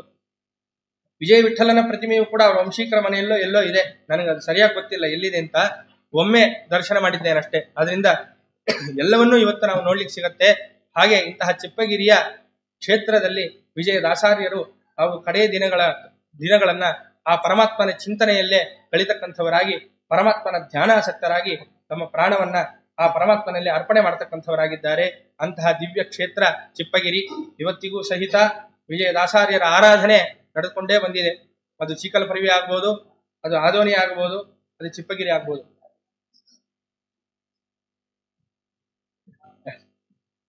ಹೀಗೆ ಆ ಆರಾಧನೆ ಇವತ್ತಿಗೂ ಕೂಡ ನಡ್ಕೊಂಡು ಬಂದಿದೆ. ಅಂತಹ ವಿಜಯದಾಸರು ನಮ್ಮಲ್ಲಿರ್ತಕ್ಕಂತಹ ಅಜ್ಞಾನ ಎಲ್ಲವನ್ನು ತೆಗೆದು ನಮ್ಮೆಲ್ಲರಿಗೂ ಕೂಡ ಜ್ಞಾನ ಭಕ್ತಿ ವೈರಾಗ್ಯಾದಿಗಳನ್ನ ಕೊಟ್ಟು ನಮ್ಮನ್ನು ಉದ್ಧಾರ ಮಾಡ್ಲಿ ಅಂತ ಇಷ್ಟು ಬಿಟ್ರೆ ಇನ್ನೇನು ಕೇಳ್ಕೊಳ್ಳಿಕ್ ಆಗೋದಿಲ್ಲ. ನಾವೇನ್ ಮಾಡ್ತೀವಿ ವಿಜಯದಾಸರಿಗೆ? ಏನೂ ಮಾಡ್ಲಿಕ್ಕೆ ಸಾಧ್ಯ ಇಲ್ಲ. ಅದರಿಂದ ಜ್ಞಾನ ಭಕ್ತಿ ವೈರಾಗ್ಯ ಕೊಡ್ರಿ ಸ್ವಾಮಿ ಅಂತ ಕೇಳ್ಕೊಳ್ಳೋದು ಬಿಟ್ರೆ ಇನ್ನೇನು ನಮ್ಮ ಕೈಯಲ್ಲಿ ಉಳಿದಿಲ್ಲ. ಅದರಂತೆ ಆ ವಿಜಯದಾಸರು ನಮ್ಗೆಲ್ಲರಿಗೂ ಕೂಡ ಜ್ಞಾನ ಭಕ್ತಿ ವೈರಾಗ್ಯಾದಿಗಳನ್ನ ಕೊಟ್ಟು ಅವರ ಕೃತಿಯ ಚಿಂತನೆ ಮಾಡುವ ಸೌಭಾಗ್ಯವನ್ನ ಕೊಟ್ಟು ನಮ್ಮನ್ನೆಲ್ಲರನ್ನೂ ಕೂಡ ಉದ್ಧಾರ ಮಾಡ್ಲಿ ಅಂತ ನಾನು ಕೇಳ್ಕೊಳ್ತಾ ಏನು ಈ 2 ಮಾತುಗಳನ್ನ ಆಡಿದ್ದೇನೋ ಇದರಿಂದ ವಿಜಯದಾಸ ಗುರುವಂತರ್ಗತ, ರಾಘವೇಂದ್ರ ತೀರ್ಥ ಗುರುವಂತರ್ಗತ, ವ್ಯಾಸರಾಜ ಗುರುವಂತರ್ಗತ, ಭಾರತೀಯ ರಮಣ ಮುಖ್ಯ ಪ್ರಾಣಾಂತರ್ಗತನಾದಂತಹ ಅವರಿಗೆ ಒಲಿದು ಬಂದ ವೇಣುಗೋಪಾಲಾಭಿನ್ನನಾದಂತಹ ಆ ವಿಜಯ ವಿಠಲ ಏನು ನಾರಾಯಣ ಇದ್ದಾನೆ, ಅವನಲ್ಲಿ ಈ 2 ಮಾತುಗಳನ್ನ ಸಮರ್ಪಣೆ ಮಾಡ್ತೇನೆ. ಶ್ರೀಕೃಷ್ಣಾರ್ಪಣ ವಸ್ತು, ಶ್ರೀ ಮಧ್ವೇಶಾರ್ಪಣ ವಸ್ತು ಹೇಳ್ತೇನೆ.